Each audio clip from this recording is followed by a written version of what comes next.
Old dude is now live. Like, share, subscribe.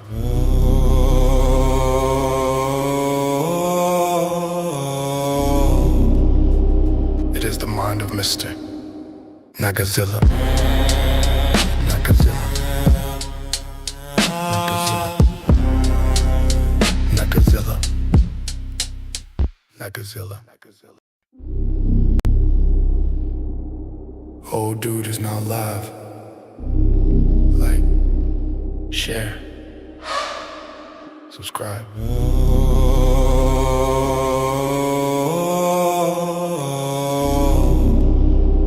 It is the mind of Mr. Nagazilla. Nagazilla. Nagazilla. Nagazilla.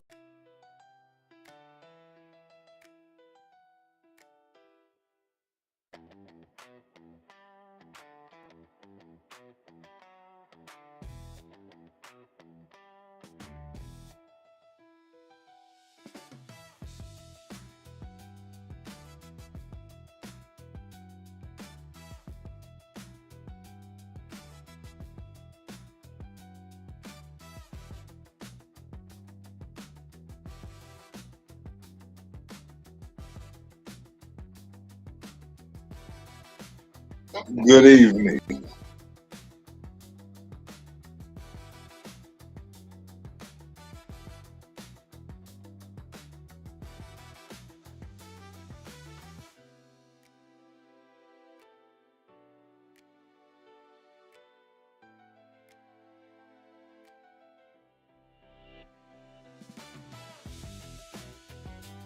Now, YouTube might try to shut this down,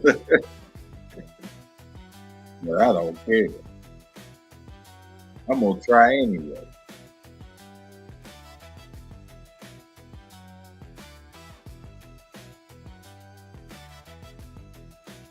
It is called fair use. Fair use.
Old dude is now live. Like, share, subscribe.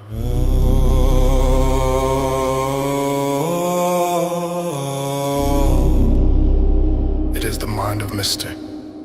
Nagazilla. Nagazilla. Nagazilla. Nagazilla. Nagazilla.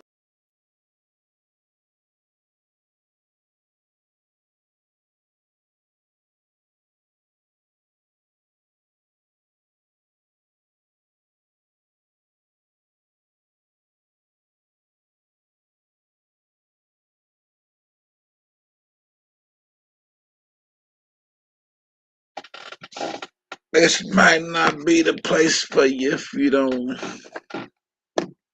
if you get wrapped up in the messenger and not the message. Anyway.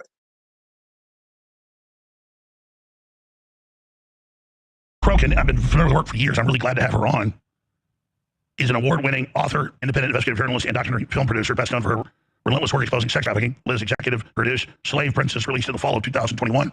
Documentary film covered Britney Spears' illicit conservatorship and the systematic corruption surrounding it, involving media, Hollywood, and the government. In spring of 2020, Liz appeared. It goes on from there.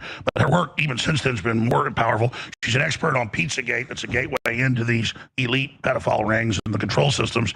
And, of course, on Epstein, it's all tied together. And she's really good at navigating disinfo, twisted information, fake information versus the real stuff. And so it's great to have her on with us. We have all these new emails confirmed to be Epstein.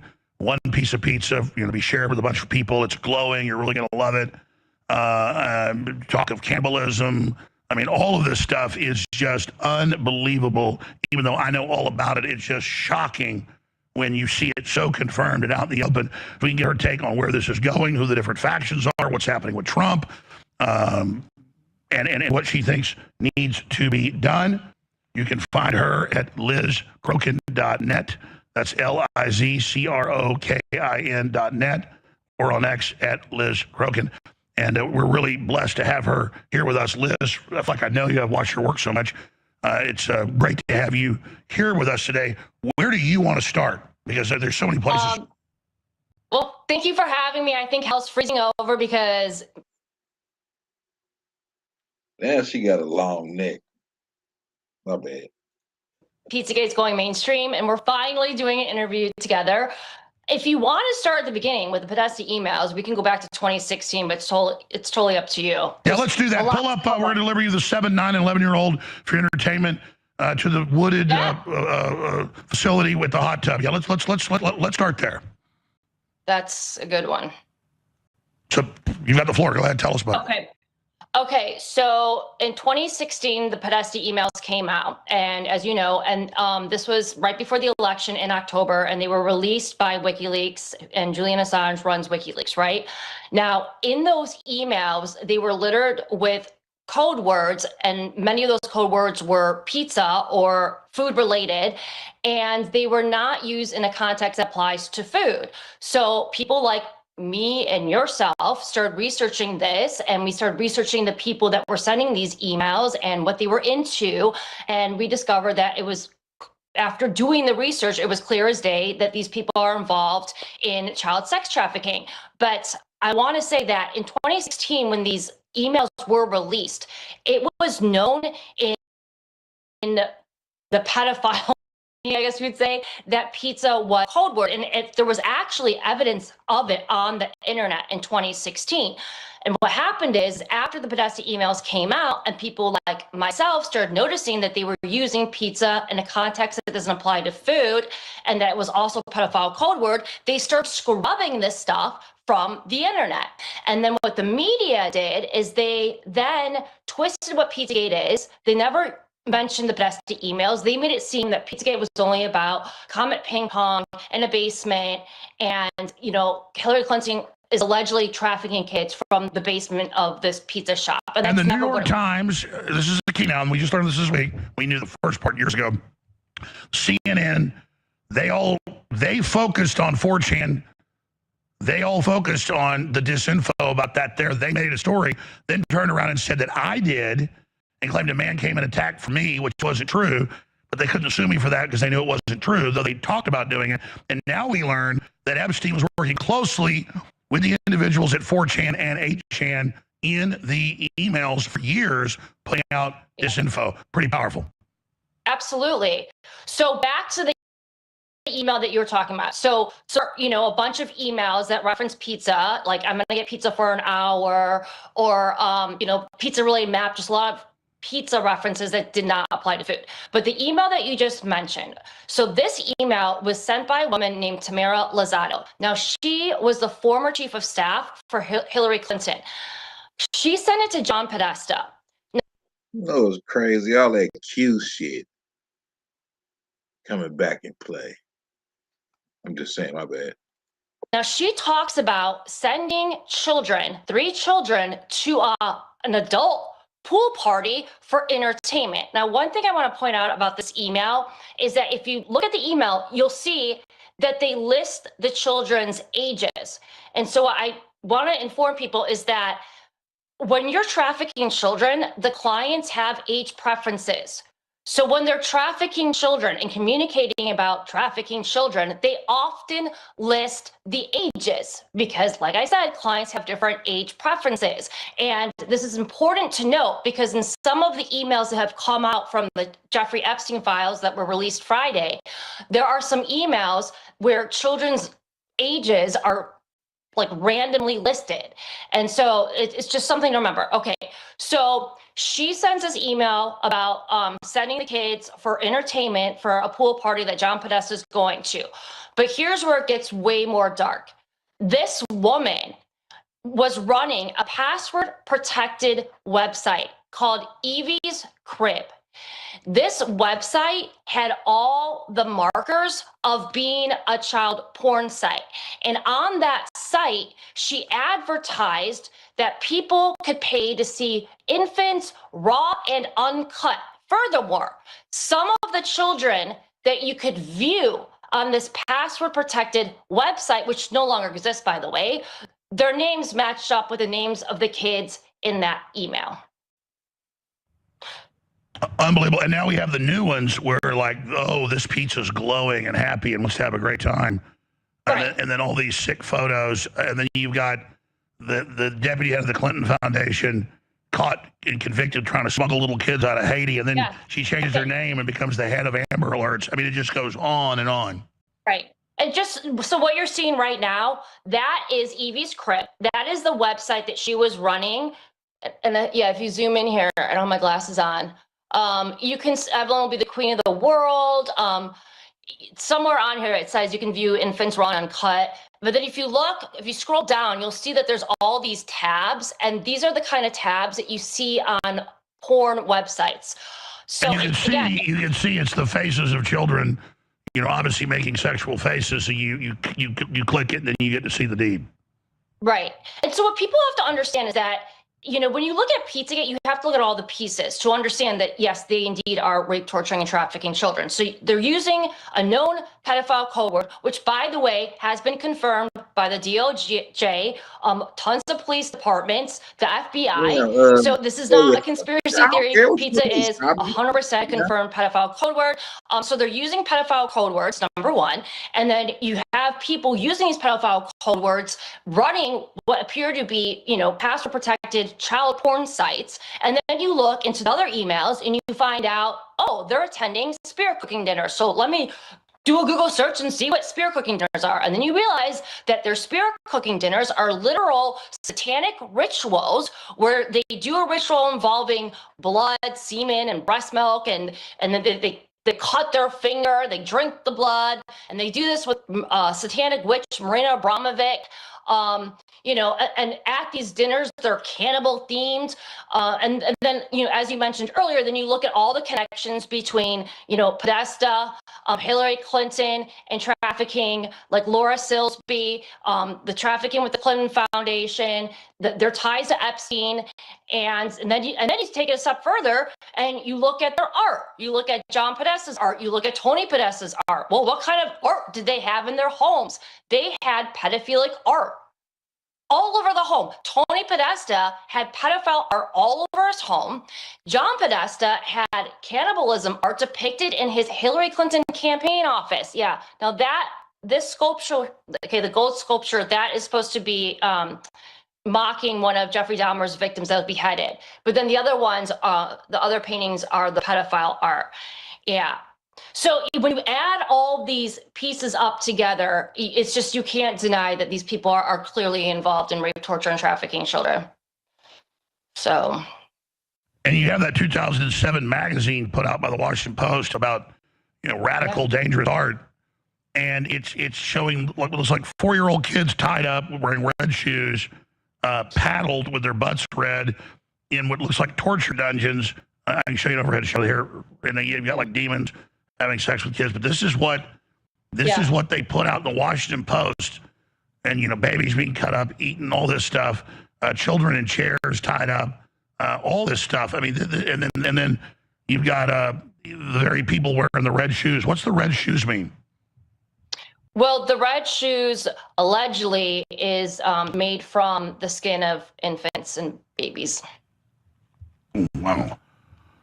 So, you know, and then a lot of these Hillary Clinton associates, by the way, they openly promote pedophilia on their social media pages. There's a bunch of them, you know, tied to Hillary Clinton or the people that were working at or involved in Balenciaga. Like that art you see, there's a lot of them that would literally just post pictures. For you bogus niggas that love to wear Balenciaga. Of kids and art you see, there's a lot of the people that were working at or involved in Balenciaga. Like that art you see, or the people that were working at or involved in Balenciaga. Like that art you see, there's a lot of them that would literally just post pictures of kids in satanic rituals or kids tied up all over their social media pages. You know, and then you like look further and you look at some of their celebrity friends like Chrissy Teigen, who openly promoted pedophilia on, back then it was Twitter, on Twitter, and like dozens of tweets for years, just openly promoting pedophilia. And there's a ton of other celebrities that have done the same thing. Patton Oswalt, James Gunn. I mean, these people have not hidden who they are or what they're doing. They have flaunted it. They have thrown it in our faces for years. And let's be clear, but back at Pizzagate time, we had official, we show these FBI manuals saying this means that, this means this. Yeah. Pizza means this means that. And then they're using those very codes in the WikiLeaks and in these new emails that they're old but just came out. It's all right there. So if you look at this FBI memo with the, you saw like the swirl and the triangle within the triangle, those are FBI identified pedophile symbols, logos. So when you look at some of their businesses, their nonprofits, or just again, back to their social media, on their social media pages, you will see these people flaunt these images all the time. Jimmy Kimmel actually did a skit on his show where he had that FBI identified pedophile symbol in a skit about pizza being delivered. So they're not hiding it, Alex. They haven't hid it. Yeah, here we go. Here we go. I mean, let's be clear.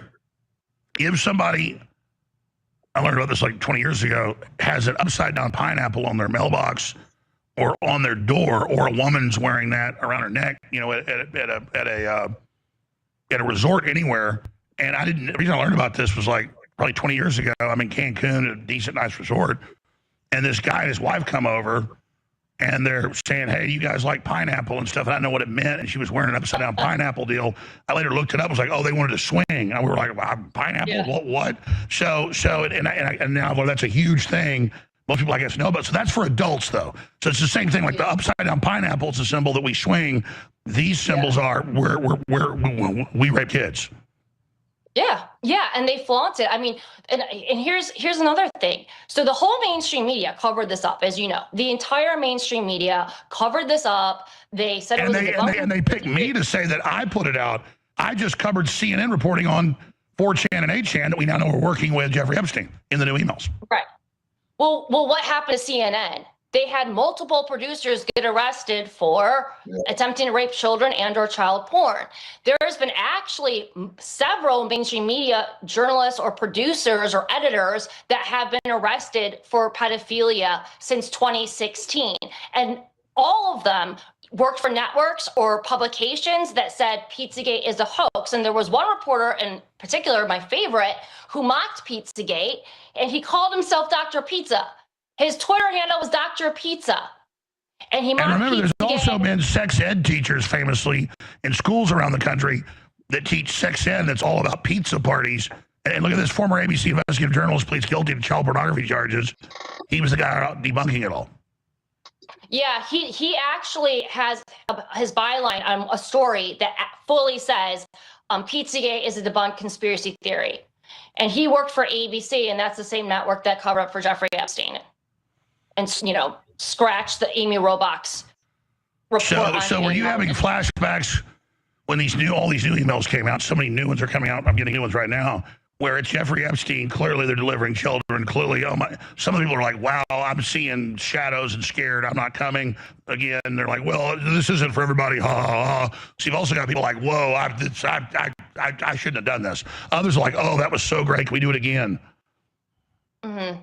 Well, you know, it's very traumatizing to read this stuff. I mean, it's hard to read this and not be traumatized, not have PTSD. And I've been doing this for so long. I've been able to do this for so long, though, because I learned to train my brain to just completely shut off emotions while I'm researching it. And if I didn't teach myself how to do that, I wouldn't be able to cover this for so long. Yeah, that's what surgeons do. You've got to be like the Buddhists say, Exactly. basically detached. So, you know, obviously I'm happy that this is getting exposure. I'm happy the truth is finally coming out, because I don't believe we'll ever see justice unless this hit critical mass. Now it's hitting critical mass. So obviously I'm happy it's coming out because I believe it will lead to justice. With that being said, the Epstein files that have come out, in my opinion, are 100 times worse than the Podesta emails. And the Podesta emails were horrendous. They were bad. But with these Epstein files, the millions of pages that have been released, this confirms a whole new level of evil and darkness. So we are going beyond. By the way, let me stop you and give you the floor. And our next guest isn't on for an hour. Can you do another hour with us? Yeah. All right, you're great. You got to come back. Another hour I can do. Sure. Great, till 1:30 Central. Okay. Another hour, okay? Because I want to give you the floor. I want you to start over, because I said this myself on Friday, Saturday, Sunday, Monday, and you mainly focus on this. You're more of an expert on this than I am, and I'm obviously a leading expert studying it, being educated by Ted Gunderson and others 30 plus years ago. But what you just said is what I got from this, and more is coming out because it overlays perfectly. It connects to the same people. It's more confirmation, and now because there's so much attention on it, they're not gonna be able to run the same trick they ran of distracting to the pizza place. Absolutely, this is 100 times bigger. In that now the public's awake. There's no way to hide it. No matter what they do now, this isn't going away. I mean, this is so seismic, and I'll say it again.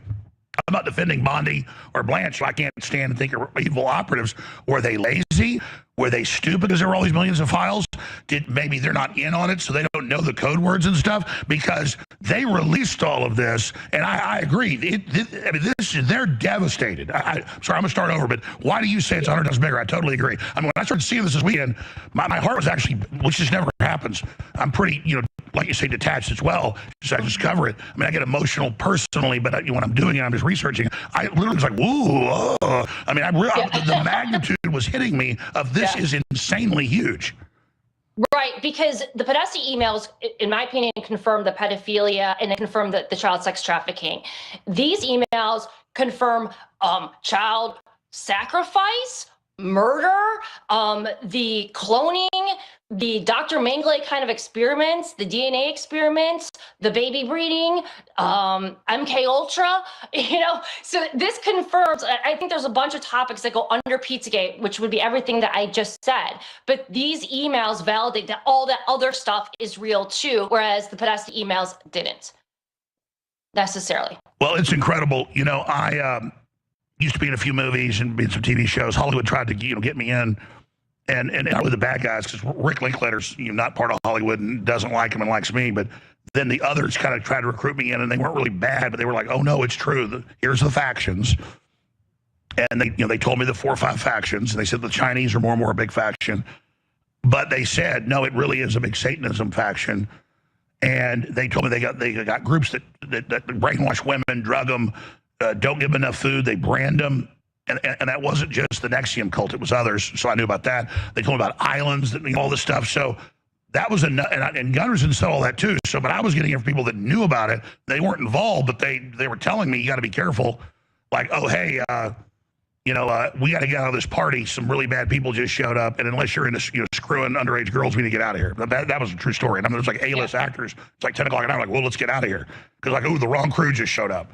And I'm like, so folks, this is real. Please continue. Yeah, in Hollywood, you're not allowed to get to a certain level of fame unless you're in the club and you do these kinds of things. And God forbid you speak out against it, they will destroy your career, and often they will just murder you. I mean, look at how many celebrities or musicians have tried to expose this and they were murdered for it. I believe that there were dozens of them. You know, Avicii was trying to expose this.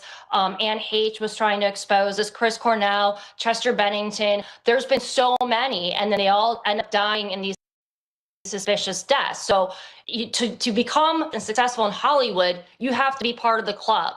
And if you're not, they just won't allow you a certain amount of fame and wealth. And God forbid, you know, you become like us and you like blow the whistle on it.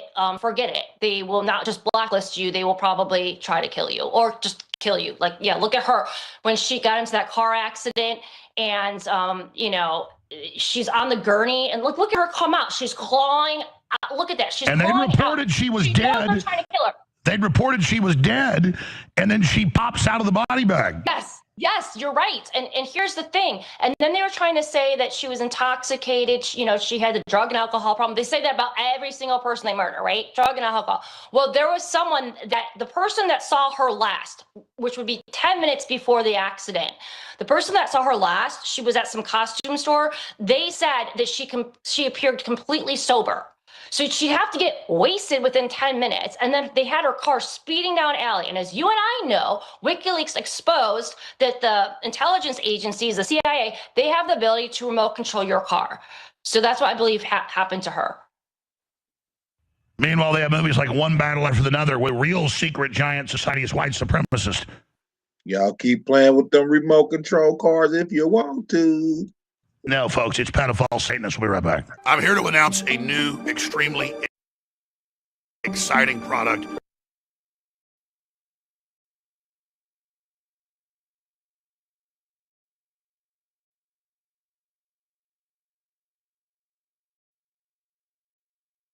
Keep playing with them motherfucking remote control cars, man.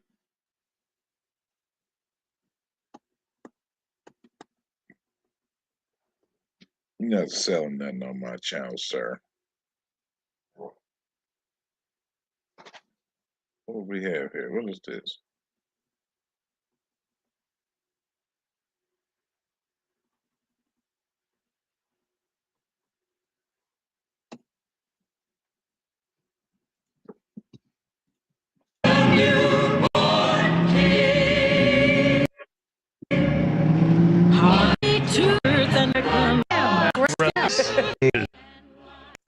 If you talk about it's everywhere, It's great to see you again, Alice. Oh, good to see you. Nazis everywhere, white supremacists everywhere, and then you get Epstein's emails, and it's we are at war with the West and white people. We're going to bring it down, and they're Satanists.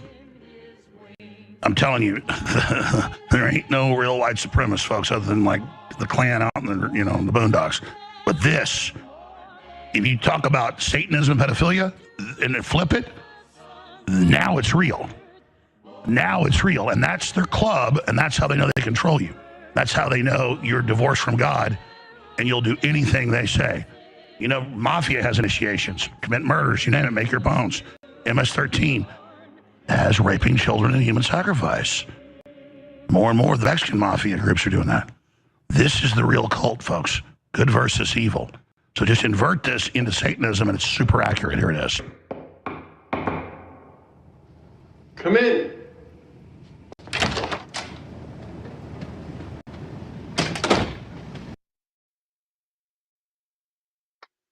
Is this a scene from some movie? Fair use. Jim. Merry Christmas, Hail St. Nick. Merry Hell, Saint Nick. Fair use, bitches. Fair use. Christmas. How you doing? Good, good. It's been too long. Yeah, it's good to see you again, Sam. You know Virgil Throckmorton. Virgil's down from cleansing. Interesting. Distortion. Merry Christmas. Merry Christmas. And you know Bill Desmond from Whitehall. Bill, good to see you again. Merry Christmas. And of course, you know Roy Moore, Fifth Fleet You know, Roy Moore. Field General from the Southwest. Absolutely, sir. Good morning. Take a seat. So, what's cooking? How can I help? Well, Tim, What's cooking there's is, this troubling little rumor we've just Hey. heard. man, I'm not feeling. Nope. Sorry, y'all. Story with another story that's connected with fake. Get the New York Times online, get CNN on. And they did it. And now they have no way with this because it is, and people are finding more stuff every few hours. Again, Paul Weiss law firm, the top Democrat law firm that spent $323 million in court filings. They said suing me over the last 8 years. They had PIs. It's been hell on earth, suing my family, everything. We've battled them with $25 million that you kept us on air with. And there they are covering up, running cover-up operations in, even the Wall Street Journal's reporting, for Epstein. And the university, major universities involved, MIT. So this is about compromising scientists, you name it. This is pure evil. I'm going to shut up now and try to give our incredible guest. You need to be sure and check her website, LizCrokin.net, LizCrokin.net, and on X at Liz Crokin. Be sure and follow her there. I totally agree with you. This is 100 times bigger because the public's 100 times more awake. And we can speculate, too. I mean, my God, the DOJ did release this. I'm noticing, though, people really aren't focusing on, and I'll show these emails, and there's hundreds of them, and they're trying to focus on side issues or, Trump threatening to sue Michael Wolff because they admitted there Trump's innocent, but, they're going to try to set him up. Epstein says, yeah, he's the guy that dropped the dime on me 18 years ago, which we now know. Why then would Trump tacitly go along with the DOJ and the attempted cover-up until Congress overrode it? What the hell's going on there? What's your specific question about President Trump? I mean, just in general, have you in your research ever connected Trump to any type of child abuse? No. And let me tell you something. So back in 2015, President Trump announced that he was running, right? In 2016, I started doing election coverage. And I worked for George W. Bush years ago when I was in college on his campaign. So, I've been a conservative my whole life, but, if I probably should have supported Jeb because I had supported his brother back in the day and worked for him. But I also had known President Trump because I had covered him for years. I covered The Apprentice and, I got to know him and his family a little bit. We forget you were a big media producer, you name it. You sacrificed all that to tell the truth. And that's a whole other story what you've gone through.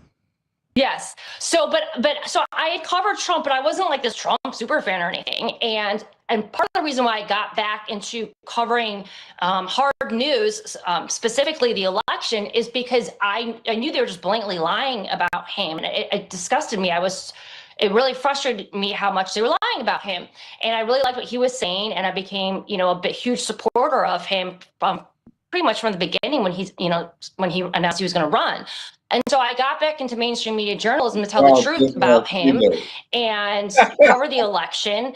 And, and then, of course, the Podesta emails came out. But getting closer to the election in 2016, they started to launch all of these attacks against him. And a lot of them were fake sexual assault claims. And before the Podesta emails came out, by the way, I was the survivor of a sexual assault that almost killed me. And I had been doing advocacy work for sex crime victims. So, I'm very passionate about this. So I was going to ask you, what was your entry into this labyrinth? It was personal. Very personal, and it kind of goes deep. But so any allegation that came out, I investigated every single one, and I was able to debunk every single one. None of them were true. So I could see what they were doing. They were accusing him of what they're doing, and they launched all these attacks against him. They had some people, make fake allegations against him. Many of them got paid. Many of them. By the way, the fake Jane Doe's. By the way, if he was, I investigated him too before I endorsed him, and with already an expert, so I knew it was accurate that he was not bad. Now I get attacked because I'm trying to focus on confirmed cannibalism, Satanism, Epstein, delivering children, and then I post it. And I'm like, oh, you're a traitor, you're covering up for Trump. That's the psyop they're running now. Exactly. And that's all they have. But let me tell you something. If any of those allegations were true, I never would have supported him. I don't care what political. Well, we have all the victims never even seeing him other than Virginia Giuffre, and Epstein hired her out of his building and out of Mar-a-Lago, and Trump kicked him out over that. Right. It was Ghislaine Maxwell. She hunted Virginia Giuffre down at Mar-a-Lago. And so she got recruited by Ghislaine Maxwell at Mar-a-Lago, and then Trump kicked him out. And then he proceeded to be the only person in his entire black book that worked with the lawyers for the victims. No, I know. So the paradox is then Trump ham-fistedly, oh, it's all a hoax, end it. Later he clarified, because Roger talked to him, no, you mean, sir, you're not involved. That's the hoax. Yeah, he's bad, but I'm not. Why then has Trump been like, why is he saying move on then?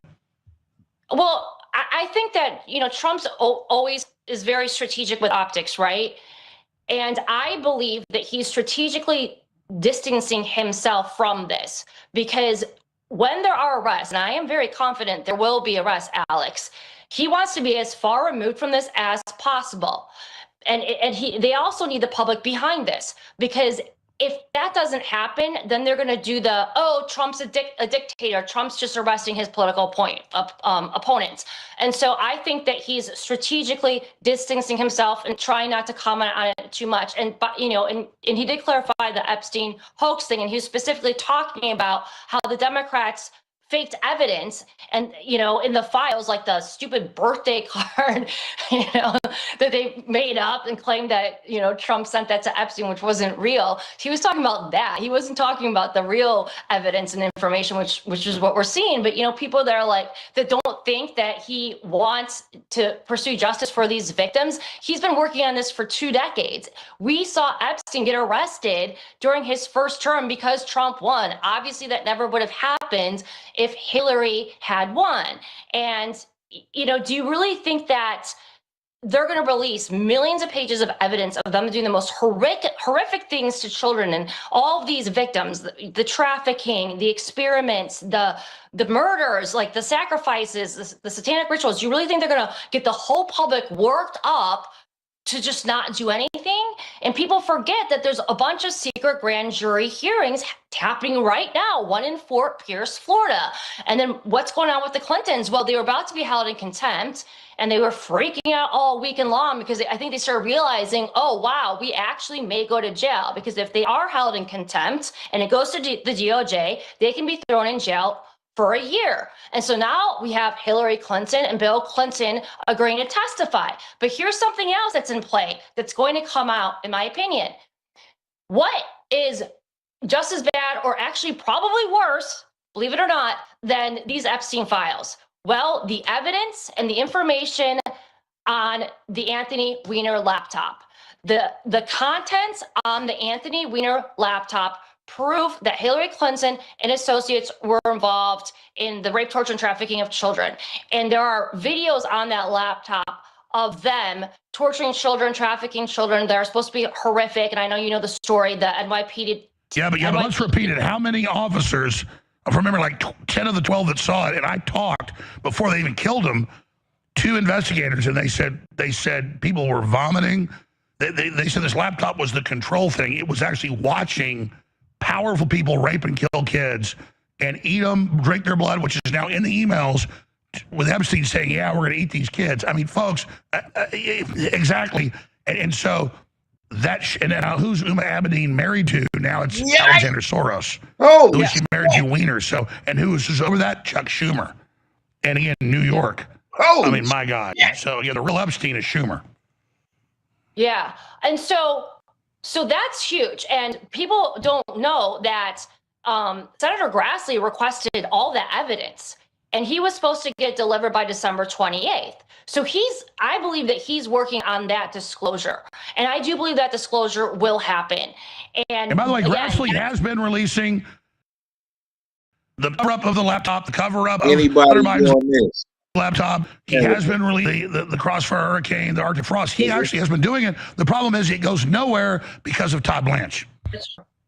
Well, when Comey got indicted, that was thrown out, but his indictment is tied to Comey covering up Hillary Clinton's emails and also covering up the contents that was on the Anthony Weiner laptop, because the NYPD had that case and they were ready to make arrests on that. Yeah, I forget the number. How many? I think 12 saw it. How many were dead? Almost all of them got killed. I think it was 12, and they all died in suspicious deaths. That's right. They all died. Sorry. Okay. All died. Yeah. I think all of them, unfortunately. Well, 12, so that's a lot.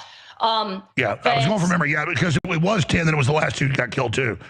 Just like AFD is now like 50 AFD members in Germany that are about to win. They've all been killed in the last year. Was 20. And one more thing I want to add about the Anthony Weiner laptop. So for anyone out there that still wants to say, oh, this is not true, it's a conspiracy theory, blah, blah, blah. In 2018, the Inspector General's report cited that there was evidence found on Anthony Weiner's laptop proving that Hillary Clinton and Foundation, it specifically said the Foundation, meaning the Clinton Foundation, and crimes against children. So this was on the Inspector General's report that came out in 2018. It validated what I and you were talking about in 2016 in terms of what the NYPD found on that laptop. So that this is not like a conspiracy theory. This is very real, and it's been documented in official government records. And again, that was Hillary's blackmail laptop. Well, it was Anthony Weiner's laptop, but what he did is, like, the story is, the rumor has it that Anthony Weiner was mirroring it and everything on it. Yeah, that's my sources said that it was being transferred to Hillary, and that's what she destroyed with the the bleach stuff. Yeah, when she destroyed all of her phones and then she bleached it, everything, and she wiped everything, and she was like wiped it with water cloth. But the rumor is that Anthony Weiner was mirroring everything. He got all the evidence on his laptop, and he kept it in a file called life insurance. Well, why would he do that? Well, I'm sure he's fully aware that his wife is working for someone that loves to murder everyone or anyone that, steps out of line. So I think that he was holding that as literal life insurance for himself. Absolutely. But that's my opinion. Well, yeah, and we know Umar Abedin was to work for Hillary. I mean, it's all one group. Yes, and there's supposed to be horrific images and or videos of her, allegedly committing crimes against children as well. So yeah, Senator that's what the Grassley cops said. Is they were like, they literally vomited, cried. They said it was just. And I talked to people that talked to the cops that worked in those offices, and then they were all dead. Well, and before they died, they had to get psychiatric help. Like, they were so traumatized. They had such horrible PTSD from just watching the videos. Like, think about that. Think about how bad they have to be. These are hardened NYPD detectives. They've seen it all. That's how bad it was. Just watching the videos and seeing the images, they were because what I try to tell people, obviously raping and trafficking kids is horrific, and it's the most evil thing in the world. But it actually gets worse. And I tell people, watch the Hostel movies. That's the kind of torture stuff that they were doing to their victims and to the children. Well, remember when the Scorpions drummer or guitarist said, "Oh, there's parties in Germany where we kill people," and then later he said that's not true. And for people who don't know, the Netherlands and Germany, it's like probably the headquarters of that. Exactly. Yeah, so like 14-year-old girls, people say, "Oh, you're lessening it." No. That's the marijuana. That's the gateway drug, and it's terrible. But he goes to torturing babies.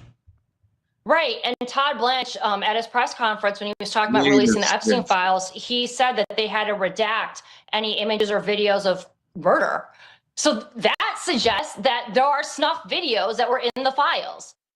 I mean, think about that. You go to X. I meant to have that clip today. You guys just go to X. I want to show this. Todd Blanche says, "We are redacting any images of torture, or murder." What up, Copper guy? So again, just imagine the magnitude of this. Exactly. Right exactly. there. So, it'll be interesting to see what happens, but, it'll be interesting to see. So allegedly the Hillary and Bill Clinton are going to come in and they're going to testify about Epstein. And I imagine if they do end up coming in, it'll be ridiculous. It'll be another what's the definition of is type of answers. But with that being said, the fact that Senator Grassley has all that evidence with Anthony Weiner's laptop, I do think that we're going to be getting disclosure on that.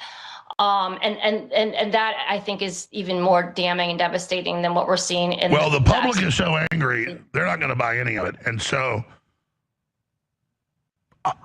Trump's handling of this, saying, "Oh, it's a hoax," and later clarifying, "No, I mean, I'm not in it. It's a hoax." Fine. He's being sabotaged internally. I mean, from what I see, this has hurt the administration, which is sad because they're not involved in it, other than elements of it obviously want to protect the establishment. So by extension, he becomes, after the fact, somewhat of an accomplice. I'm not saying fully. What do you think Trump should do? Well, okay, but here's a working theory I've had for years on why President does some of the things he does in terms of the Epstein investigation. So remember back when Epstein was arrested, his first term, I always knew that Trump was going to go after Epstein and that whole ring before he even won. And because it was Trump that first dropped the dime 18 years ago and put him in jail then. Right.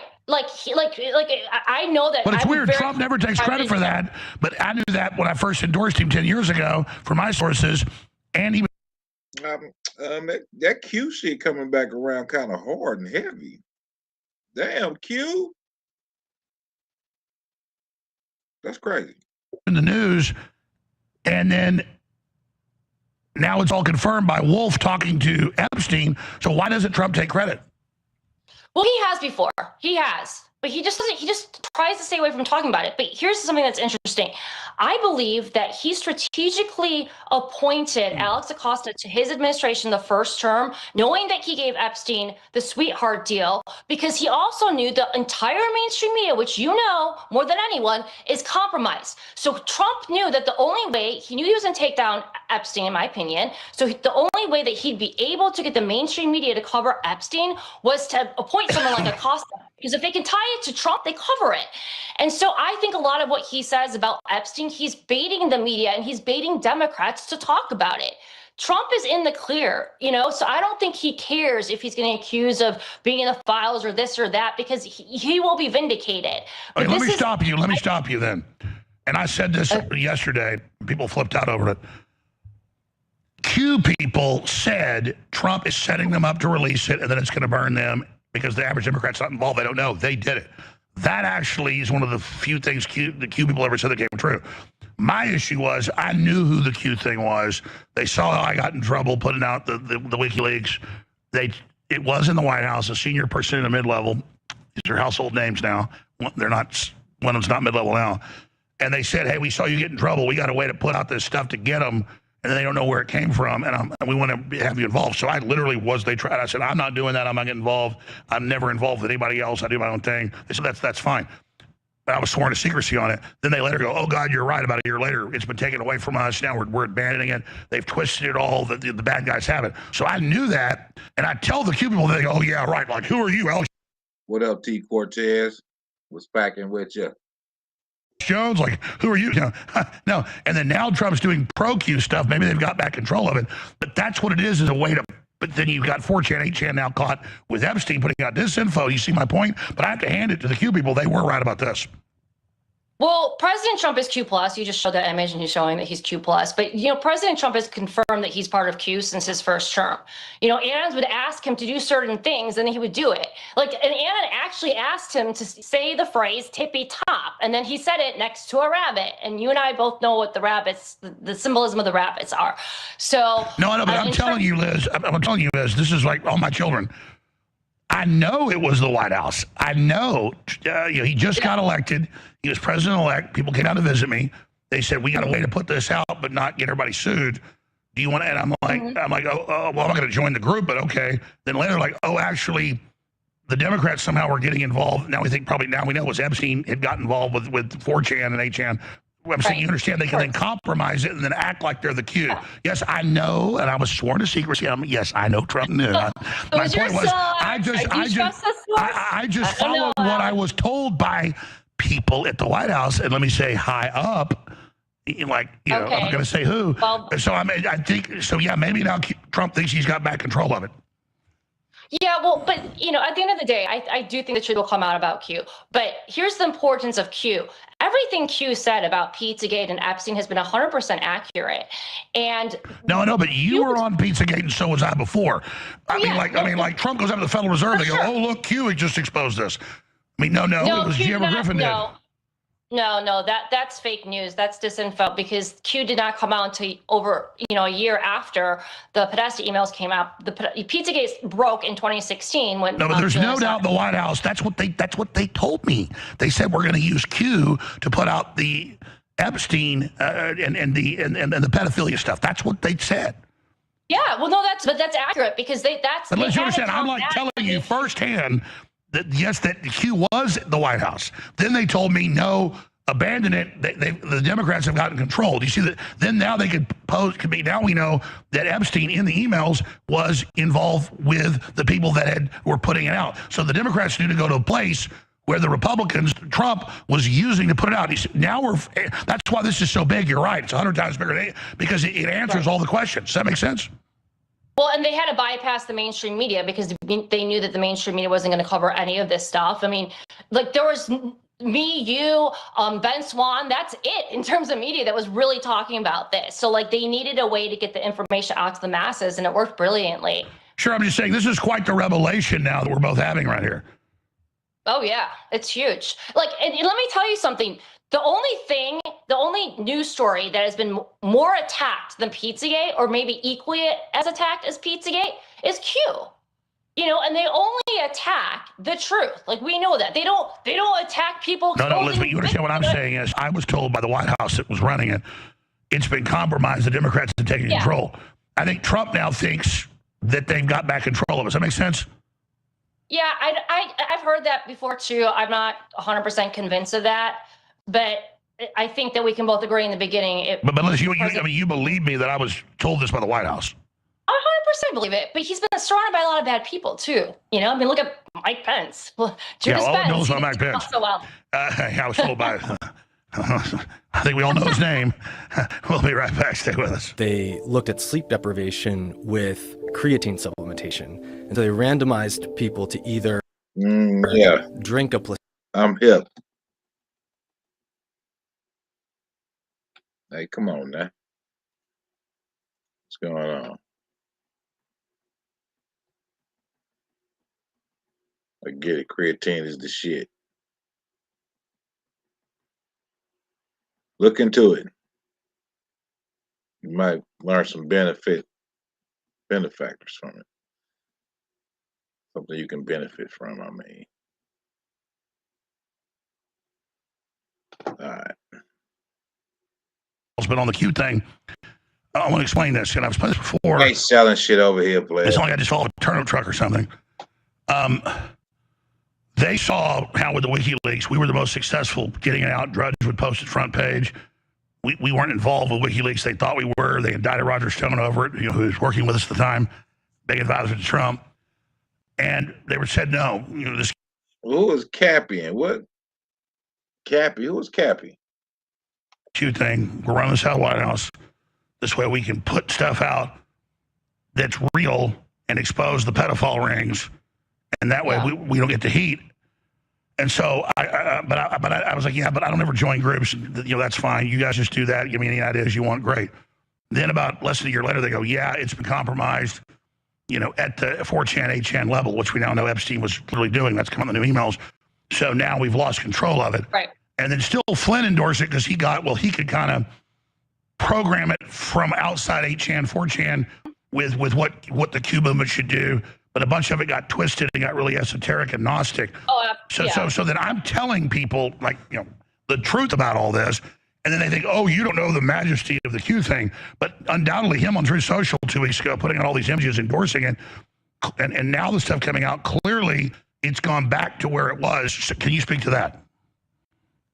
Yeah, no, I heard as well that it got compromised, and I'm not fully convinced that maybe it did. I'm sure they were trying to compromise it, and like we know that. I mean, they try to take us down in the truth any way that they can. I don't know for sure if it did, but I was told the same thing.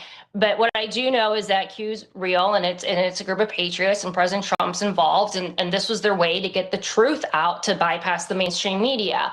And I followed Q since day one. The first Q drop happened on October 28th, 2017, and I would follow it every single day through the whole 6-7 years that Q was posting. But I obviously was going to focus on the Pizzagate stuff because that's what I cover. And everything that they posted on, whether it was Jeffrey Epstein or Pizzagate or, Hollywood pedophilia, it was all accurate. And sure, my point is now this is all in the emails. This is public. So now there's no debating it. It doesn't have to be esoteric so that people don't get their asses sued off. Right. Well, a lot of people took what was said, about Q and then just turned into something it wasn't. I mean, the same thing they did with Pizzagate. Well, that's why they said it got out of control, because then they can inject Hillary's really in Gitmo. Biden will be executed January 20th, 2021. That was the hijacking we're talking about. Exactly. And they would say that Q said that when Q had never said a lot of those things. And so that was the hijacking of it. But, at the end of the day, like Q woke up a ton of people because, think about back in 2016. There was me, you, General Flynn, his son, a bunch of Anons talking about Pizzagate. And that's it. Everyone thought we were nuts. Everyone thought we were nuts. And then Q helped to accelerate the timeline. Q helped to awaken people. And then, of course, Mike Smith's documentary Out of Shadows came out in 2020, who, by the way, you should have on next. That got over 100 million views just within the first few months. And that exposed MK Ultra, Operation Mockingbird. Hey, man, she probably started Q with the bullshit while she talking that shit. Bitch, you started Q, didn't you? Didn't you? Yeah, you did. Paperclip, and then, of course, Pizzagate as well. So, between Q and then obviously you and like people in the Anon community and alternative media, and then Out of Shadows, that's why we got to where we are today. The woman with the finally, absolutely. Go ahead. Sorry. Yeah, and I was just saying, finally, we reached critical mass, and it's my opinion that these arrests will not happen until the public is fully not just aware that this stuff is real, but they're demanding it. And that's going to make the jobs of the DOJ or the law enforcement or the military or arrest. All right, stay right there. We'll be right back. Liz Crokin, investigative journalist, filmmaker, is our guest on what she said is 100 times bigger than the WikiLeaks with the human trafficking, the sex slavery of children confirmed. So massive. You were saying that Trump is letting all this come out, manipulate the Democrats into finally giving them the votes to force it out. And that's actually happening now. That's actually true. And now suddenly, the article's right here, the Democrats, through, quote, victims, are saying we want it all pulled down. And Democrat judges are trying to block the grand jury stuff that Trump's been wanting out for 6 months. So this is all happening right now. This is. Hey, is Sharice and them still over there? Yeah, he can't never shut the fuck up. He always trying to interrupt motherfuckers and shit. He want to stir the conversation. They still over there talking and she started a little birthday thing yet. I don't know. Keep rolling this. Just totally insane. What do you make of that? Again, we can type in the headline. It's the Wall Street Journal that victims of Epstein file emergency motion to pull Epstein files. Other headlines: Democrats ask judges to block release of grand jury files that Trump admin has asked to be released. I mean, it's crazy how the Democrats say they want it released, and now that it's released, they're panicking. Right. Well, my question is it really the survivors that want this stuff down? Because the survivors have been wanting the truth to come out forever. I understand them wanting their names not to be exposed. If their names are exposed, of course, that should be immediately taken down. But the entire, all the files, everything. I mean, I saw today that they were asking for the entire website to be shut down. So that, to me, sounds like a deep state Democratic special. There's Tom Pritzker. He's definitely an associate of Jeffrey Epstein. Virginia Giuffre accused him of raping her years ago. He's a monster. He was actually listed in Jeffrey Epstein's black book as numero uno. Numero uno. That's Tom Pritzker. Yes. So that would be Governor J.B. Pritzker's cousin. Describe who the Pritzkers are for the folks that don't know. So they're this elite family. He is the chairman of the Hyatt Hotels, and then his cousin would be J.B. Pritzker, the corrupt moron, fat paid governor of Illinois. And their family actually has been very involved in pushing the trans agenda on children.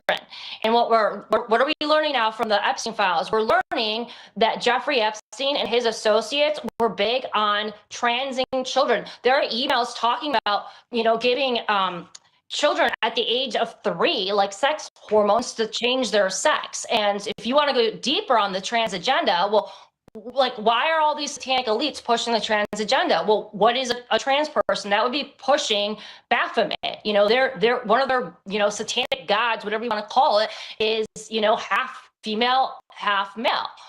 And so for them, transing children is a ritual, but also, you know, just an actually perverse thing that they can do to harm children. Elaborate on that, because you're absolutely right. It's in the emails.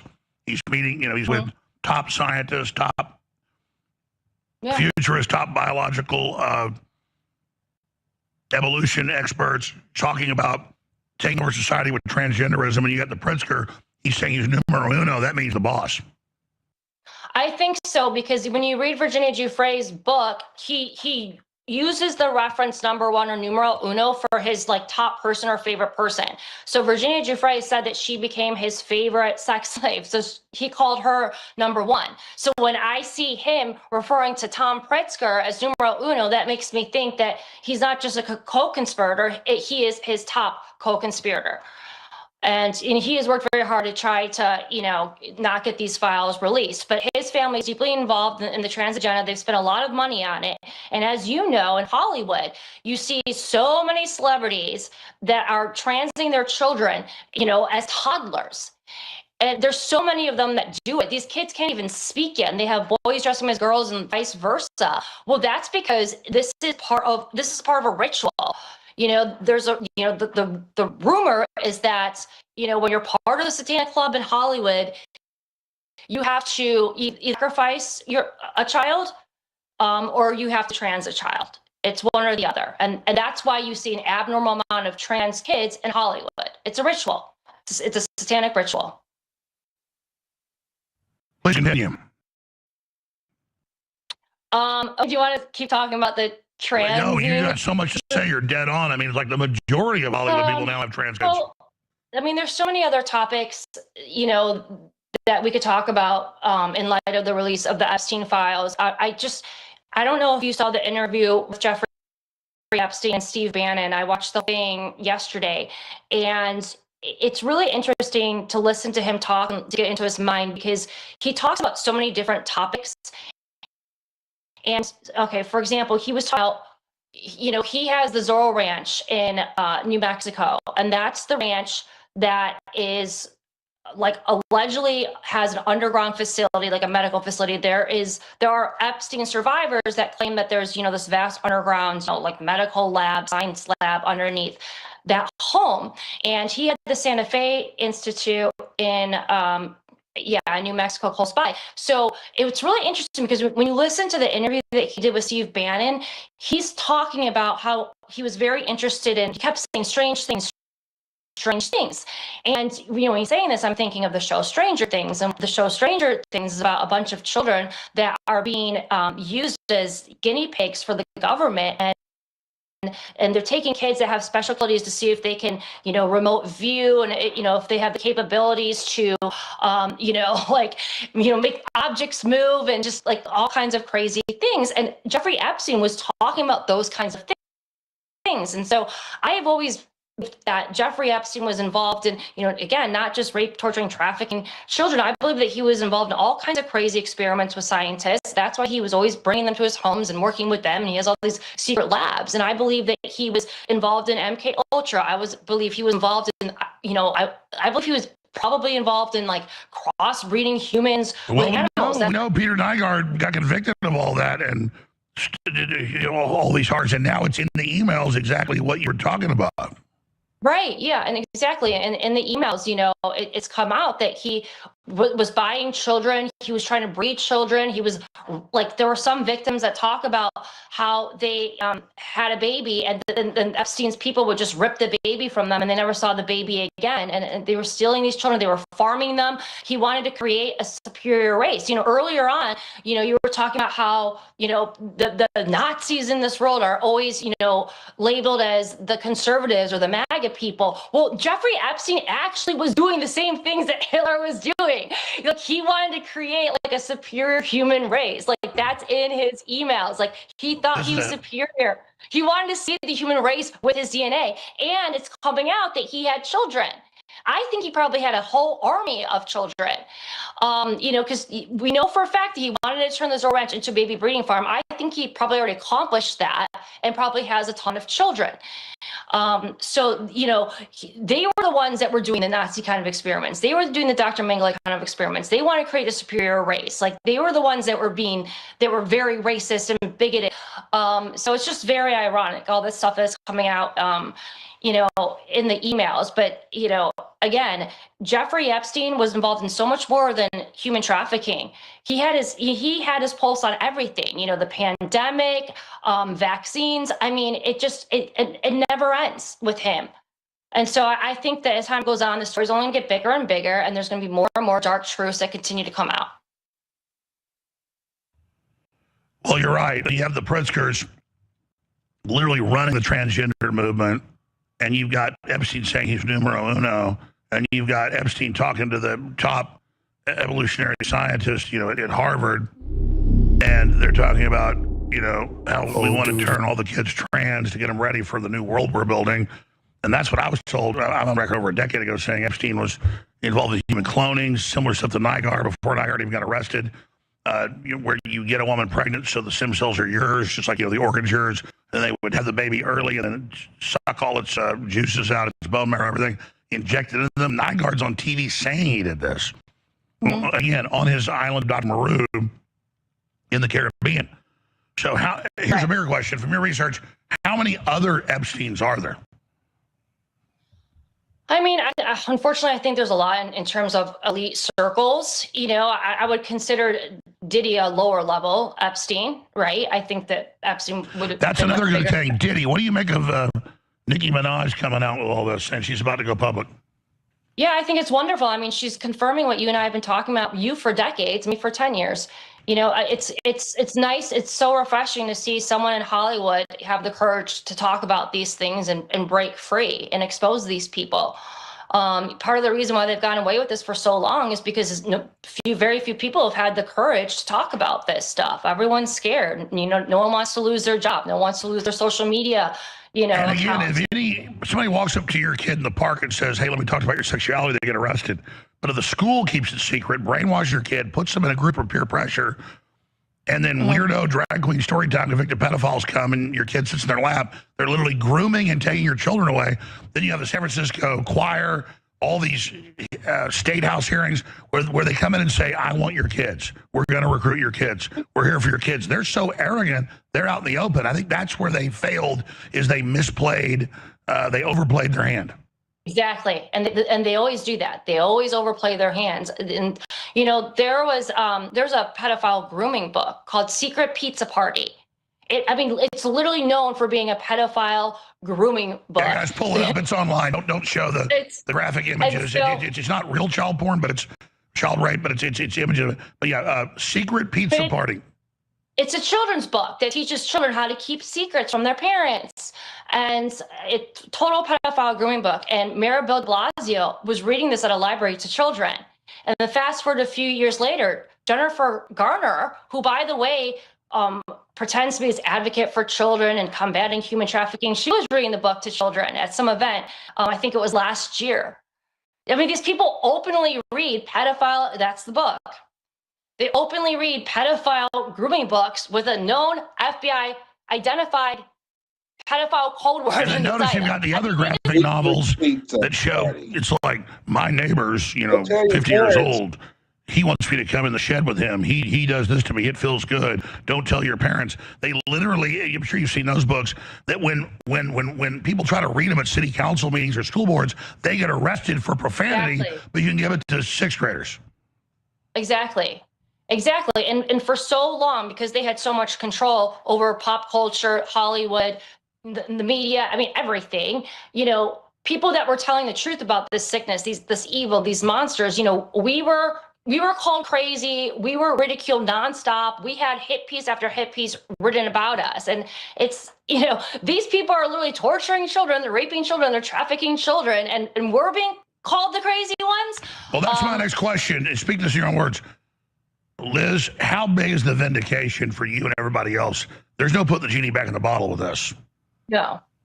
The vindication's huge, and obviously it's great to be vindicated. I had my life destroyed, my career destroyed for, carrying this cross and for exposing this. But at the same point in time, it's hard because no one wants this to be true. This is probably the worst thing in the world to be vindicated about. No good person wants this stuff to be true.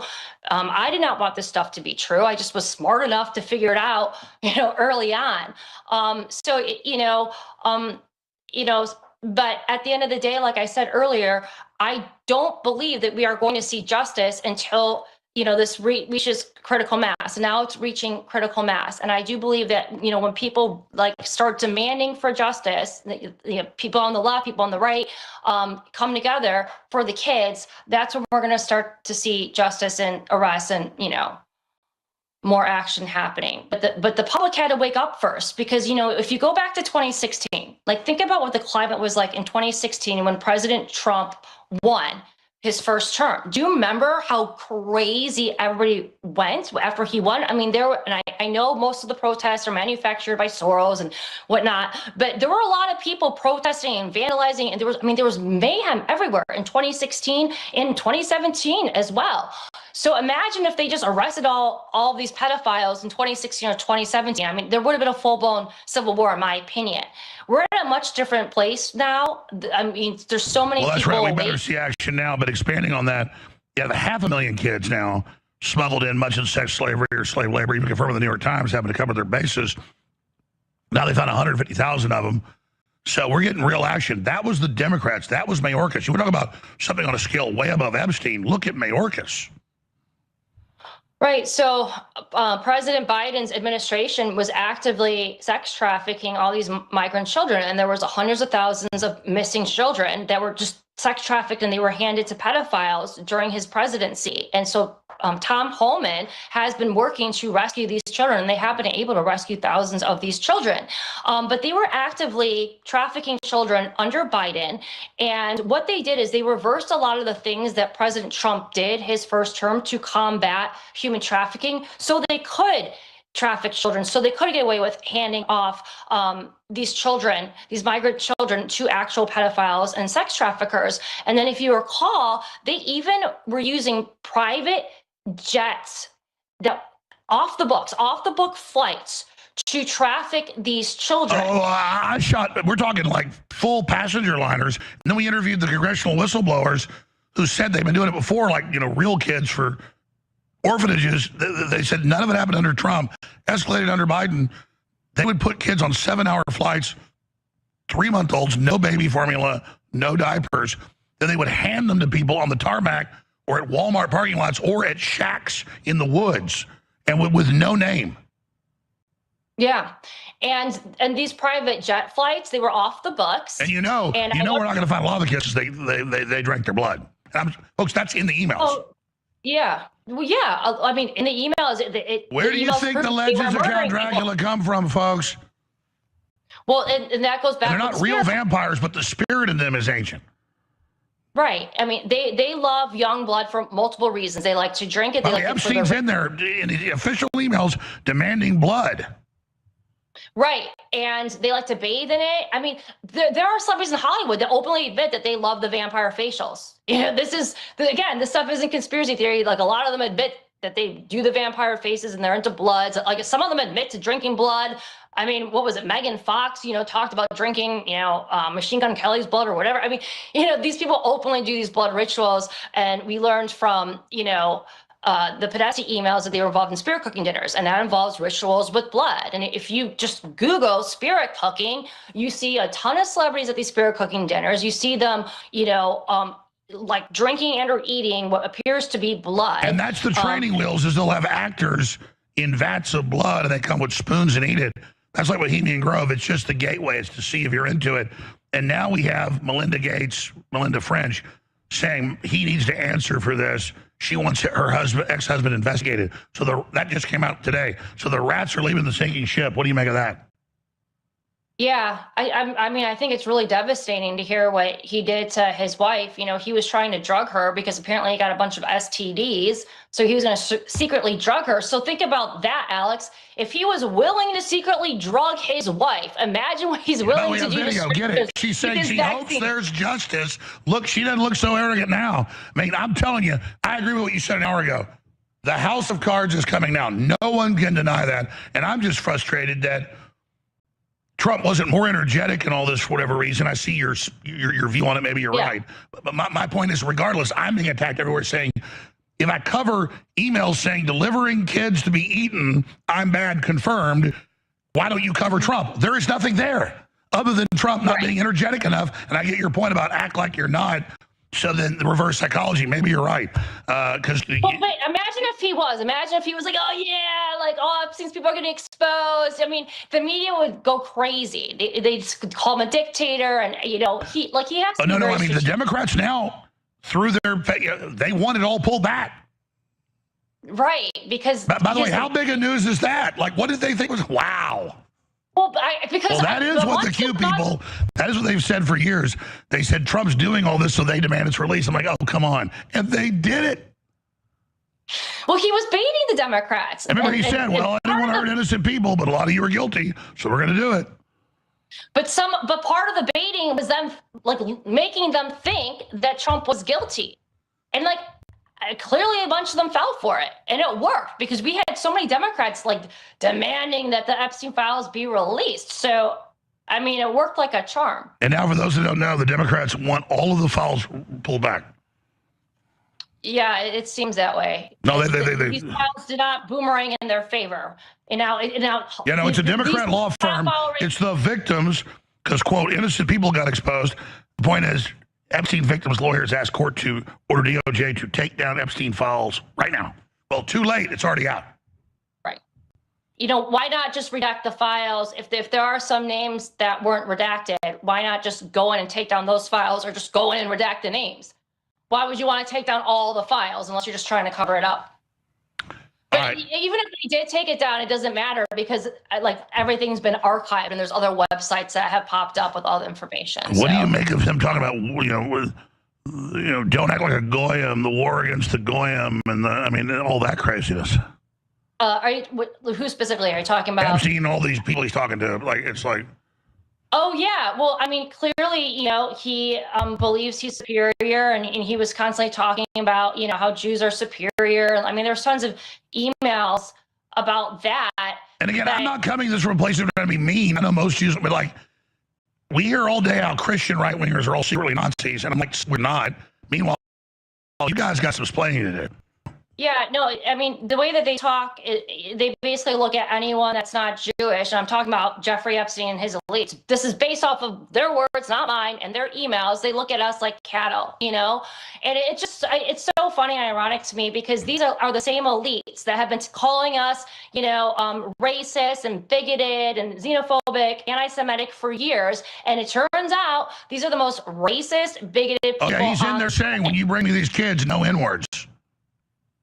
Oh yeah, he hated black people. Now, Podesta and them don't know they want walnuts. People that know that walnuts are brown people. Well, right, but he's like, no walnuts, no walnuts. And then he gets clarity, he goes, no N-words.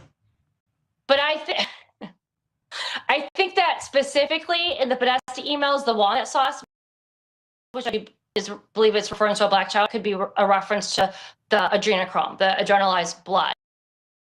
Not necessarily to, it's all so dark. But I want to say though, Epstein talks about being Jewish, but he's not Jewish. You worship Satan. You had a bank account that was named Baal. You're a Satanist, Yeah, his bank account was called Baal. Yeah, sorry, I know a ton of Jewish people, I have a ton of Jewish friends, and none of them worship Satan. Well, that's right. We need to get everybody to reject this and say it's wrong. Yeah, I mean, but these Satanists, they all worship Satan, right? But they claim to be Jewish, they claim to be Muslim, they claim to be Christian. They've infiltrated every religion, right? Well, let's be clear. We need Moses to come down when he fought the Jews again, and every other group around him was doing it too. And then he throws the tablets down and blows them up. And we need Moses to show and say, stop. eating the kids. Yeah. Yeah. It's happened Sounds before. good to me, Alex. Every culture did it. The Germans, the Aztecs. It's like, not giving the Jews a pass. It's like, come on, this up. All right, very powerful. Liz Crokin, thank you so much. We'll talk again soon. Come back very, very soon, okay? Awesome, Alex. All right, sounds good. Thanks so much for having me on. Amazing job. Thank you. I have told the folks at Big League, I said, I want to have the widest selection. Well. Danger, Will Robinson. Holy mackerel.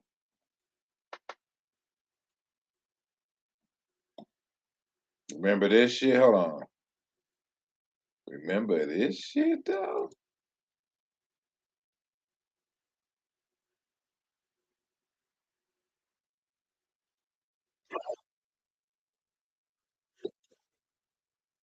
Okay.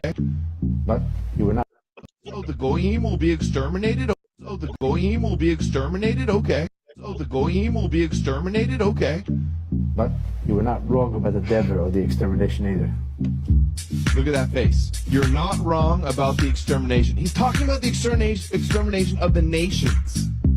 Extermination. They're using the word extermination. This is the title of this video, Messianic Subduing of the Nations. Okay, I just want you guys to see his face again right here when he says extermination. Dafar. But you were not wrong about the Dever or the extermination either. So that's the smile that he makes when talking about exterminating the non-Jews. Tachat Raglim. So under us and under our feet. The nations will be under us and under our feet and exterminated with pestilence. That's what he's saying. That's the theme of this whole video. And pestilence is plague, disease. Oh shit, I ain't forgot about that. Yep. So haven't.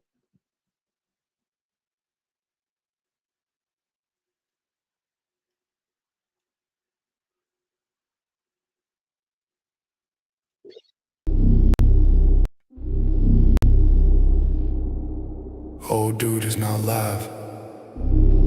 Like, share, subscribe.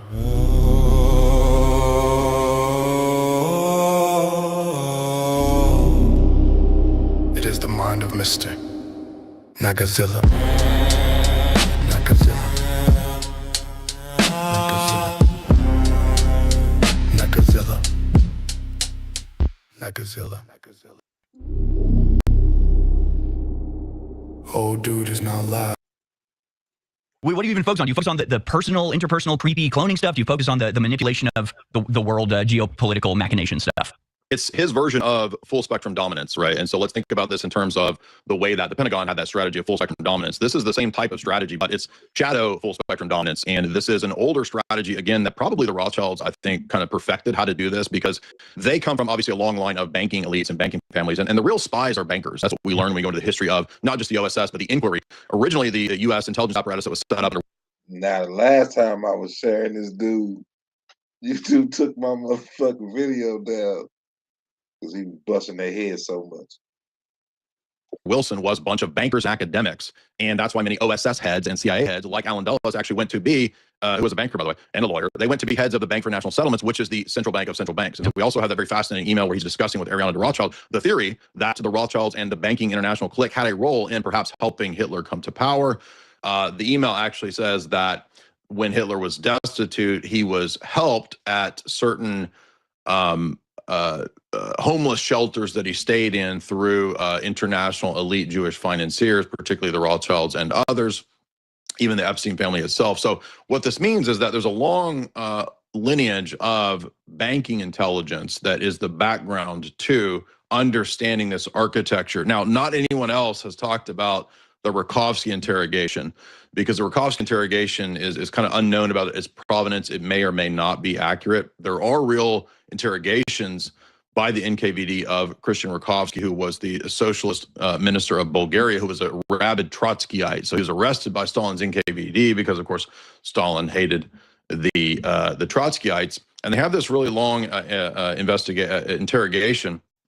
And Rakovsky says things to his interrogator, I think his name's Gabriel, that just blow Gabriel's mind. He says, you don't understand who I really work for.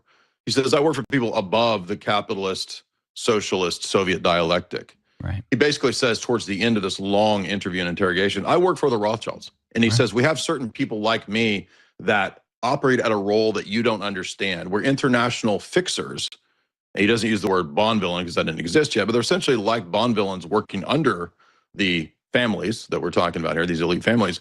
And he says, you could look at somebody like Sidney Riley, the famous spy. He was another one of me, he says. These high-level fixer, consultant, PhD in criminal operations. Now, if you look at Gladio, and if you look at the Brazilian car wash scandal as an example, the Brazilian car wash scandal is another situation kind of like this, where the entire country was compromised from within in an elaborate scheme of money laundering and compromising essentially a giant oil company, which compromised the entire government during the 1980s and 90s. The CIA and the FBI and other entities went in and studied this and tried to, figure out what was going on.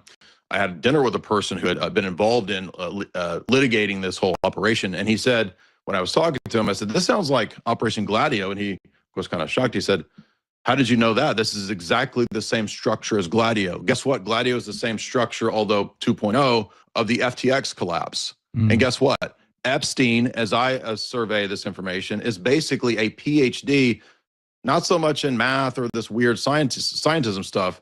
I think he's essentially a kind of criminal PhD, and he's not necessarily running everything. He's got people who tell him what to do.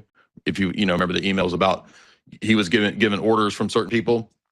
He was told what he has to do by certain people. But he has a lot of skills, it seems, in networking, coordinating, blackmailing, and perhaps even cataloging the data. Because if we think back to Ghislaine's original rise, people don't know this, but in the first few chapters of Whitney Webb's excellent book, Blackmail Volume 2, she points out that Ghislaine and her sister were actually key people developing search engines. Did you know that they developed some of the first search engine technology, particularly Magellan, which was on the front page of Netscape Navigator, and they sold that to a company for $18 million, and that's how they met Bill Gates in the 1990s through Ghislaine. So Ghislaine knew Bill Gates a long time ago, back in the 1990s, and that's how they forged that relationship where they wanted to be involved in the cutting-edge sectors like tech, but also in the cutting-edge sectors of inside information to game the stock market and to profit from war and people displacement. Did you see the Thai email which said, hey, Jeff, check out Thailand because there's this displacement and there's 1 million children that can be tapped into. Oh, wow.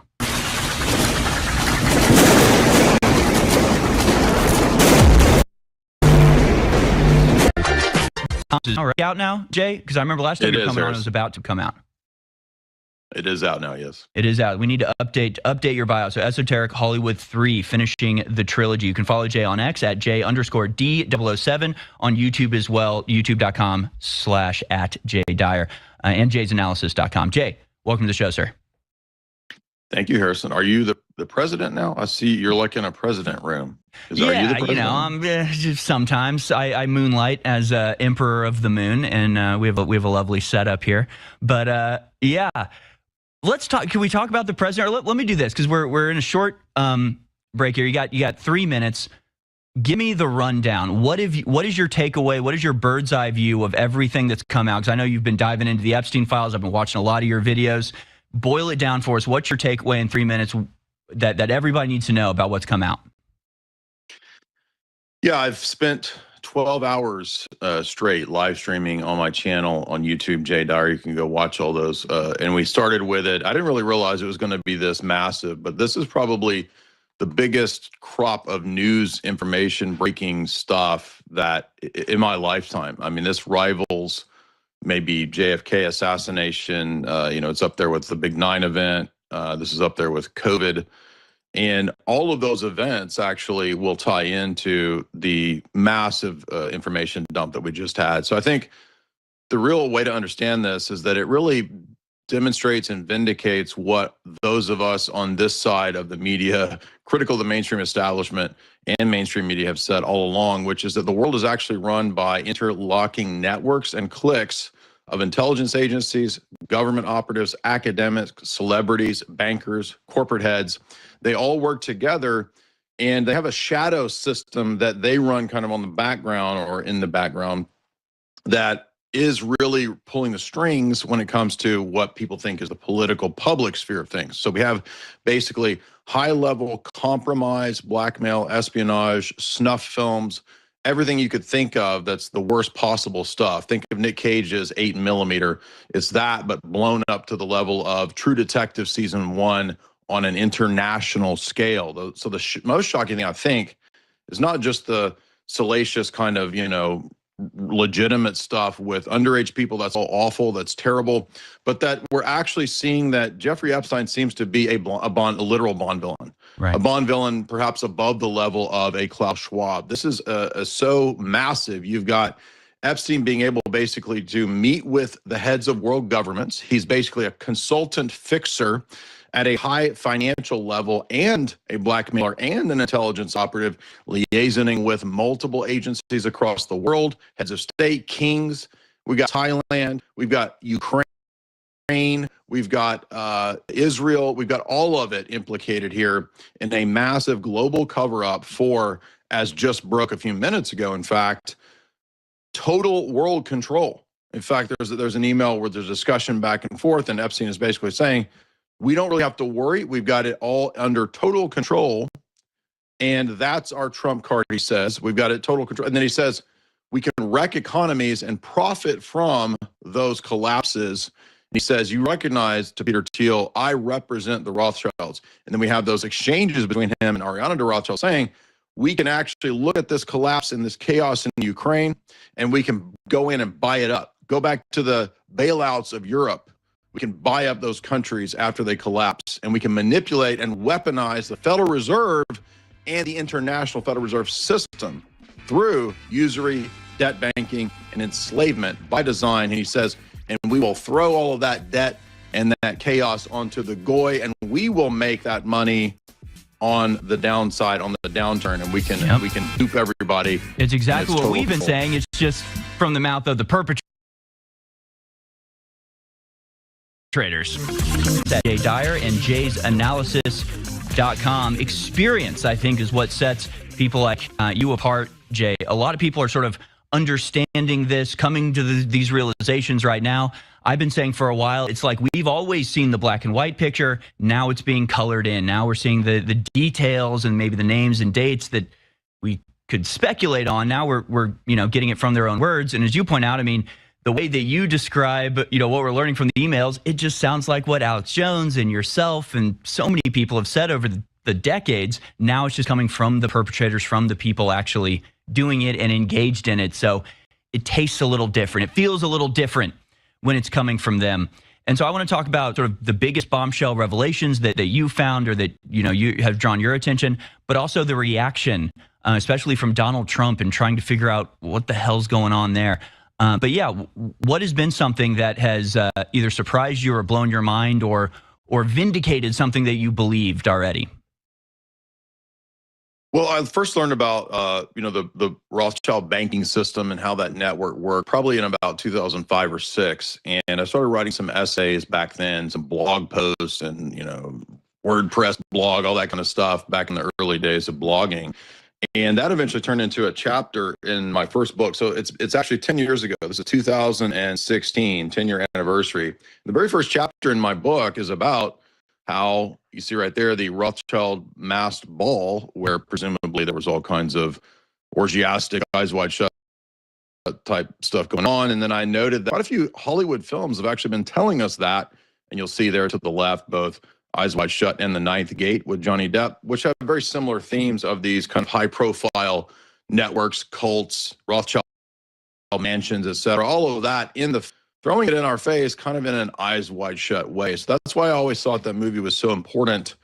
And here we are years later, and this is all coming out, and it's exactly what we've said and way more. I think you're absolutely right, Harrison, to talk about the things that are really surprising. One of the things that comes to mind that was kind of surprising, even though I guess it really shouldn't surprise me, was Jeff Stein McCaffrey's interest in DNA, genetics, and blood transfusions and studying blood, trying to find out the history of people in terms of their genetics, looking into Asperger's and perhaps the aberrations that might come out of a person who was sexually traumatized that could perhaps be weaponized into some kind of quote superpower. So I'm not going full on like literal X-Men stuff, but kind of almost like that, where you have this idea that trauma-based mind control, particularly sexual abuse, might cause a person to dissociate and create alternate personalities and perhaps be trained. We have one email that was really shocking where an Asian person is of some sort is emailing Epstein. He says that I found a sexually abused girl and she's in stage 3 of the process and she seems to be developing her own techniques, skills, and abilities. Now that could mean sexual entrapment, blackmail techniques like you see in the movie Red Sparrow or something like that. We know the NKVD was very adept at training girls for that, but we also, I think, have other nation states that are involved in sexual entrapment. Of course, Israel will be no stranger to that. The Japanese, the Chinese, they've all engaged in sexual entrapment research and perfecting that technique. So this appears to be an email of a spotter or recruiter saying, hey, Jeff, I found a good potential, candidate. And along that same line, we have people who were said to be, oh, it's time to kill her. You have permission to kill this one. By the way, did you torture her? Where's the torture video? I love the torture video. All that kind of snuff, 8mm stuff is all vindicated. We knew that was all real in the sense of that it existed out there in the world. A lot of Hollywood films, a lot of movies, noir films, portray this kind of stuff. But even a few years ago, outlets like The Guardian were still saying there's no such thing as snuff films. They don't exist. They're a hoax or an internet satanic panic mystery. Well, no, it's not a hoax. It's all very real, and it's part of the blackmail stuff. In fact, there was an email that was sent to somebody asking for 1 Bitcoin when Bitcoin is around $10,000, saying, hey, by the way, I've got a bunch of video footage of Jeffrey doing stuff. Send me a Bitcoin. Yeah, there's the, hey, I love the torture video. Oh, wow. Thank you so much for sending me that, Jeff. That was, literal 8mm. So if you've never seen the Nick Cage movie, it's 8mm worth watching. But that side of it was pretty wild. The transhumanist side of it was really wild. We have, the asking for twins. There's a email where Epstein says, I wish that I could get a hold of a couple twins because I want to study the effects of different environmental settings on twins. And that includes, he says, parallel and vertical stripes, which is odd because, of course, his temple or his sauna or whatever that building is on the island with the owl, it has those horizontal stripes on it. So he seemed to be very obsessed with a lot of weird things. Now, let's not forget the Vatican also plays a role in this because he apparently, according to one of the emails in the past, spent some time, quote, living at the Vatican. We don't know how long that duration was, but it is confirmed that back in 2003, he did get a blessing and is in an old photo together with John Paul II being blessed. In the email, which is in 2015, reflecting on this past event, meeting with John Paul II, there's a discussion of architecture and the procuring of certain columns. So Epstein wanted to get a hold of these things for the Pope. The Pope is interested in these various architectural objects and so forth, which is odd.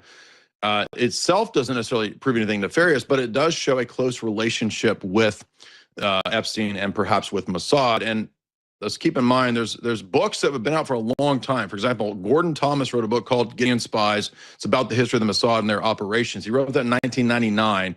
And a lot of people took issue with the claims that Gordon Thomas made in this very well-known, very researched geopolitical analysis and historical journalist text. It's not a conspiracy text, but people took issue with him linking these people to Princess Diana. Well, turns out Epstein was linked with and had met Princess Diana. And he was very obviously close to the royals, not just Andrew. Now, if we think about the Vatican role, well, what does this have to do with the Vatican? Why would that have anything to do with compromise? Well, don't forget that that's not the only notorious PDF that John Paul II had a very close relationship with. He also had a relationship with Jimmy Savile, whom he gave a papal knighthood to. So that's multiple PDFs involved in very close relationships and awards from the highest level of the Roman Catholic Church.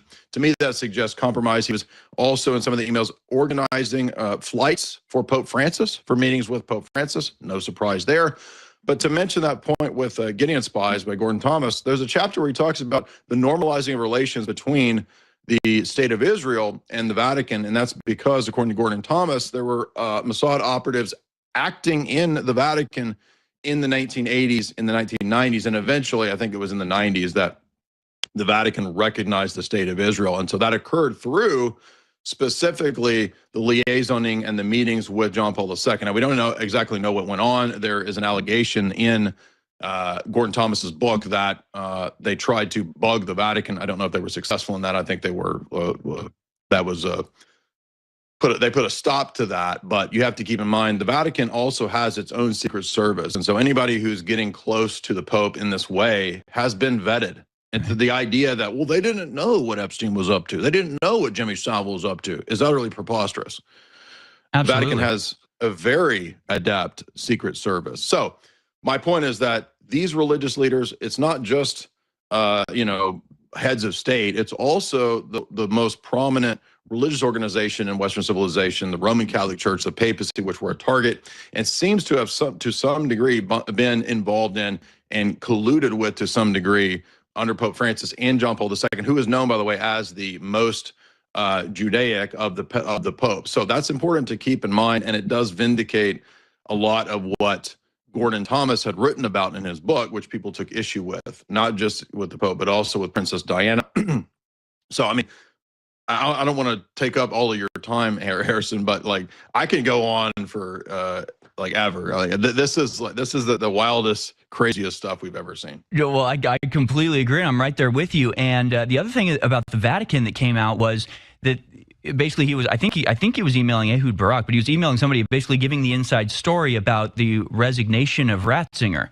Oh, the Vatican Bank. Yes. Right, yes, and talking about the Vatican Bank, and there was a guy who basically discovered wrongdoing and was collecting evidence, and they basically killed him and got rid of his evidence, and that's all laid out. And I was wondering, okay, is this because these guys are involved in this? Is this, inside knowledge because they're actually active in these groups, or is this just, part of the allure of being a spy is having access to secret information? So I was wondering, is this, actually, are they involved, or is this just them sort of, hey, I get to know the inside scoop. Hey, what's really going on here? Do you think it's just, the self-satisfaction of knowing secrets nobody else knows, or how involved in the Vatican Bank do you think these guys were?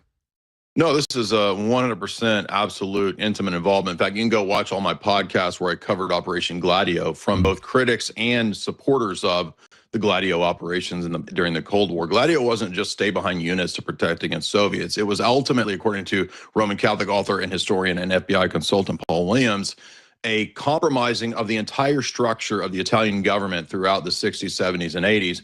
And this actually came out in European news. It's confirmed. It came out before they knew the name of it as Operation Gladio. But this was a Kissinger-run operation through Licio Gelli and through Michele Sindona. Gelli was the highest level Grand Orient Freemason in Italy. He was in charge of the P2 Grand Orient Lodges. This is all, by the way, publicly admitted and confirmed. You can go look it up. And he was working together with the organized crime figure Michele Sindona, and they were using the Banco d'Ambrosio and the Vatican Bank for these cutouts and for this money laundering to fund a lot of CIA black ops stuff. And this relationship was first formed and forged through Bill Donovan of the OSS, and then through James Jesus Angleton, the Israeliophile, of course, who worked the Rome desk for the CIA, and then through William Colby during the Cold War. Yes, exactly. Those books are 100% absolute proof of everything that we're talking about here. And what this shows is that it's not really a left-right thing. This is a higher tier level of operation that, for example, according to Gladio, the Rockefellers bailed out the Vatican Bank during this period when it collapsed, right? Both Banco d'Ambrosio and the Vatican Bank were deeply in debt. I think about $1 billion in debt at one point, because they had actually taken the people's pensions. They had stolen the pensions of everybody in Italy and were basically gambling with the pensions, and then they lost in derivatives markets and whatnot. And so that led to the bailout by the Rockefellers of the Vatican Bank. And this is in part why there was such a close relationship. Now, keep in mind, the official Vatican bankers since the 1700s have actually been the Rothschilds, and that's publicly on record at both the Jewish Encyclopedia and at the Catholic Encyclopedia. They're the official bankers of the Vatican back to the 1700s. Up into the 1800s, there's multiple bailouts, Rothschild loans to the Holy See. You can go look that up. That's all public information. Learned all about that as a historian. So the Vatican Bank angle is another reason why Epstein probably had very close relationship with John Paul II, we know, and then perhaps also with Francis, because he seems to explain to banker Larry Summers You would think banker Larry Summers, the Harvard, Viper takeover operative who helped Secretary loot Russia Treasury, right? I mean, yeah, who helped loot Russia in the 1990s. You would think Summers would know how the Vatican Bank runs, but he actually seems to not know that there's a secretive banking operation, shadow banking, and the Vatican is one of those key banks to funnel money, hide money, et cetera, for black operations. And it's explained in detail right there. And by the way, that also lends credence to what you're talking about with John Paul I, who was killed 32 or 33 days into his papacy by the P2, most people think, or writers think, precisely because he was beginning to investigate the Vatican Bank. And that's exactly why, according to Epstein, Benedict resigned. It wasn't about, theology nerd stuff. It was actually about corruption and blackmail. it's absolutely thrilling. Like you talk about, the material for Hollywood level movies. I mean, that's what's being exposed here. So it's tantalizing, but as you point out, I mean, that's not the real thing about this release. It's, yes, a lot of it's scandalous, a lot of it's tantalizing.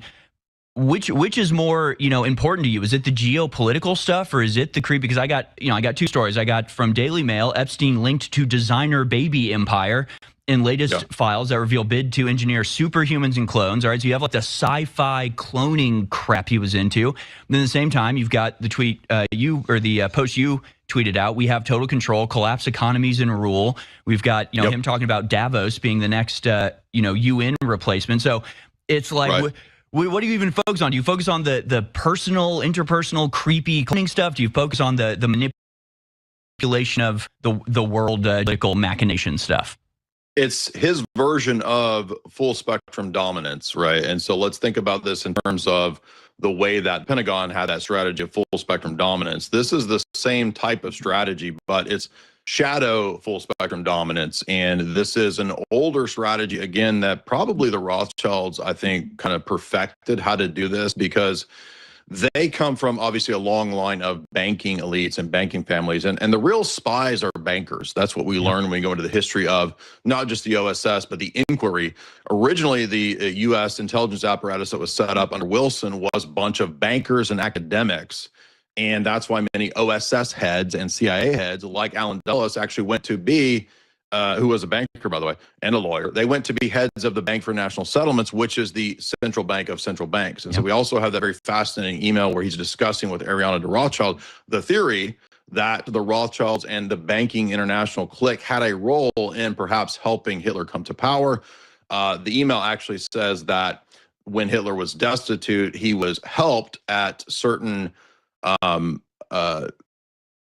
homeless shelters that he stayed through international elite Jewish financiers, particularly the Rothschilds and others, even the Epstein family itself. So what this means is that there's a long lineage of banking intelligence that is the background to understanding this architecture. Now, not anyone else has talked about the Rakovsky interrogation, because the Rakovsky interrogation is kind of unknown about its provenance. It may or may not be accurate. There are real interrogations by the NKVD of Christian Rakovsky, who was the socialist minister of Bulgaria, who was a rabid Trotskyite, arrested by Stalin's NKVD because, of course, Stalin hated the Trotskyites. And they have this really long interrogation.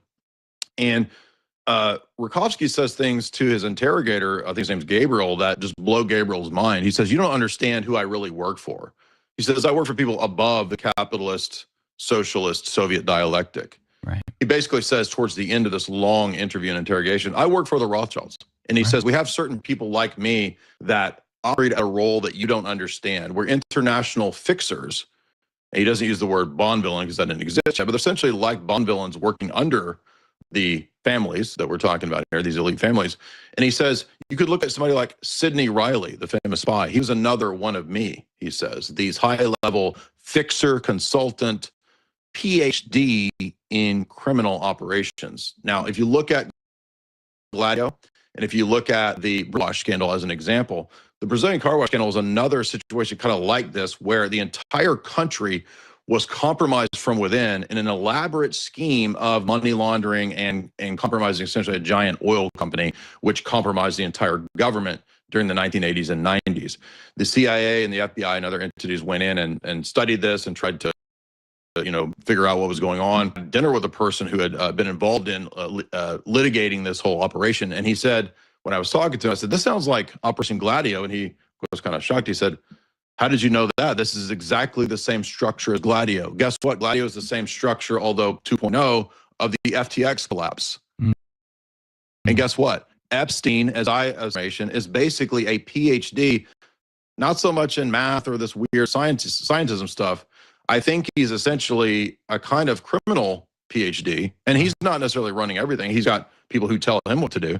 If you remember the emails about, he was given orders from certain people. He was told what he has to do by certain people.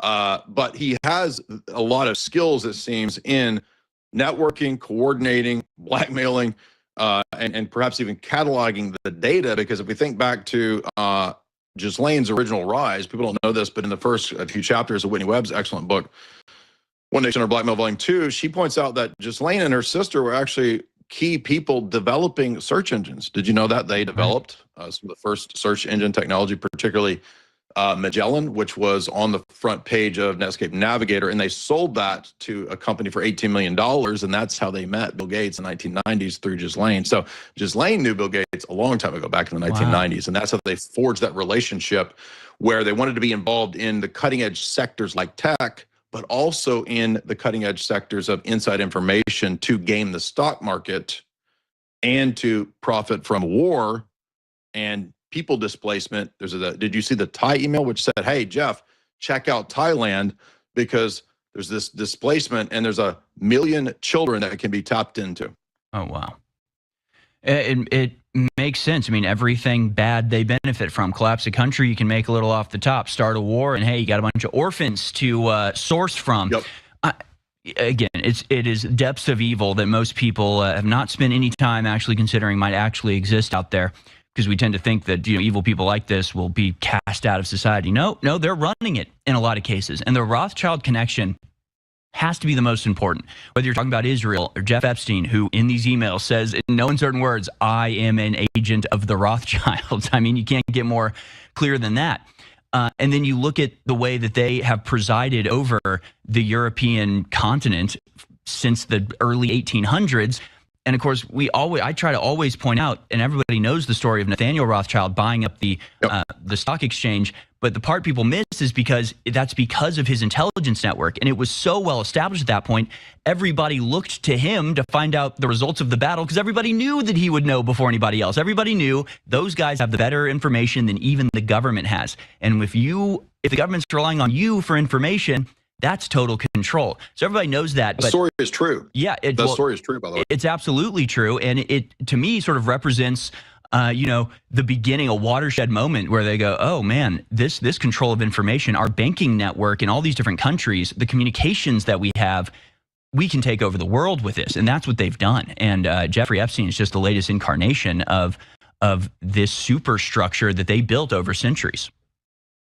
Yeah, in the official biography of the Rothschilds that I mention quite often by a character named, I always forget this guy's name, but Frederick Morton, this is a 1952 biography here. You'll see that it's a real book. And then here on pages 48 to 49 is an actual account of what you're referring to in regard to Waterloo, that they had advanced information, and this enabled them to invest and buy up as the stock market tanked because of the advanced information. And guess what?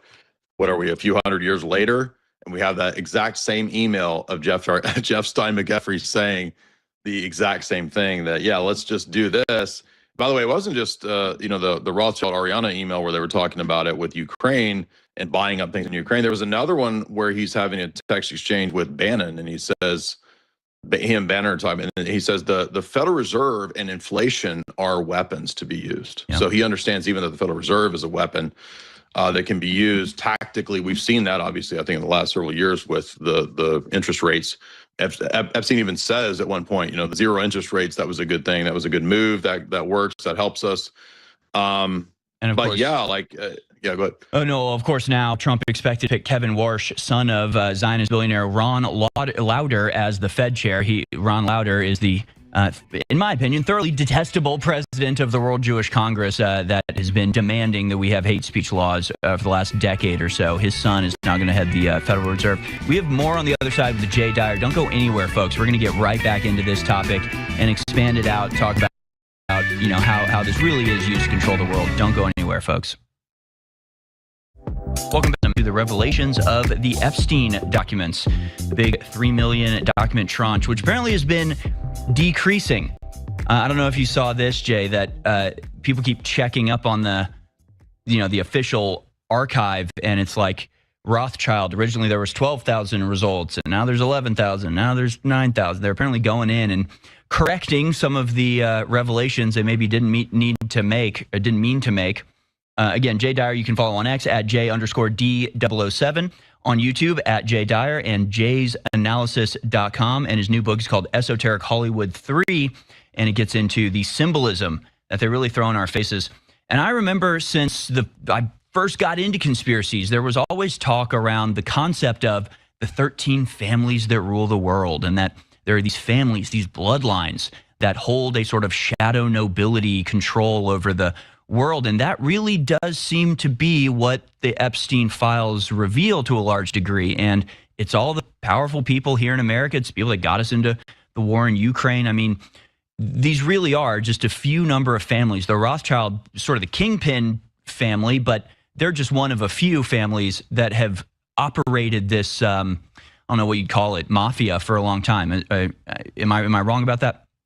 No, mafia is a great word, and I think you really have an alliance between extremely wealthy people, families, and elites.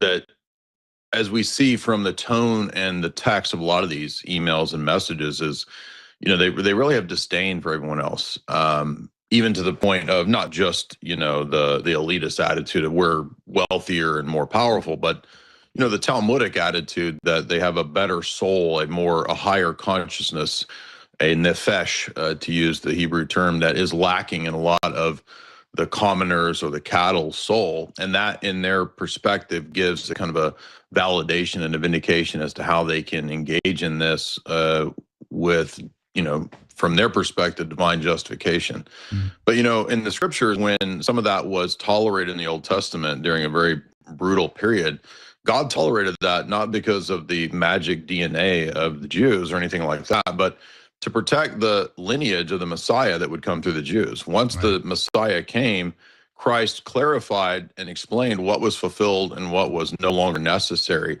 in the law. And so the ethic became universalized, right? And Christian ethics is universal. The ethics that we see out of these sort of tribal mindsets, and it's the exact same in Islam, by the way. I know Islam professes to have a kind of universal morality, but Islam is also based on a dual ethic. And both of these systems, whether it's Judaism or Islam, by the way, Islam comes out of Talmudic Judaism. People don't know that, but it does. They both focus on a very tribal and dual ethic where you can have deception, you can have perhaps even assassination, murder for those outside, and then a separate sort of a preference, in-group preference for those in the in-group. And that's exactly what we see in many of these emails where he's bragging that it's the Jews versus the white Christians. It's, it's us versus them. We're winning right now. We are in total control. And that's just the reality of how they see it. They see Western civilization, Christianity, all of that, and including Rome and the papacy, as something to be taken over and subverted and turned to and into the entity that promotes the interests of their bloodline, their esoteric occult stuff. That's another thing that's come up. That's why Mormonism was relevant here in this please send pints of Mormon blood. We're studying them. Well, the Mormons have a giant DNA library. And so I think Epstein was interested in that. Of course, Mormonism has a long-time connection with, the CIA. This is very well known. Many Mormon missionaries have been recruited by the CIA. So I think Epstein were still up. That's why Mormonism was relevant here in this please send pints of Mormon blood. We're studying them. Well, the Mormons have a giant DNA library. And so I think Epstein was interested in that. Of course, DNA library. Pints of Mormon blood. We're studying them. Well, the Mormons have a giant DNA library. And so I think Epstein was interested in that. Of course, Mormonism has a long-time connection with, the CIA. This is very well known. Many Mormon missionaries have been recruited by the CIA. So all of that also makes perfect sense too, why Epstein would have an intense interest in DNA, genetics, and bloodlines, not just from Talmudic Judaism, but also from the perspective of transhumanism and living forever. And because these people are Luciferian, satanic, nihilistic, or atheist, all the above, for them the desire is to expand and extend this life, because that's all they think they have. So they've got to figure out how to perfect what's lacking. And one of the emails even mentioned the occult term, the great work. We're going to continue on the great work.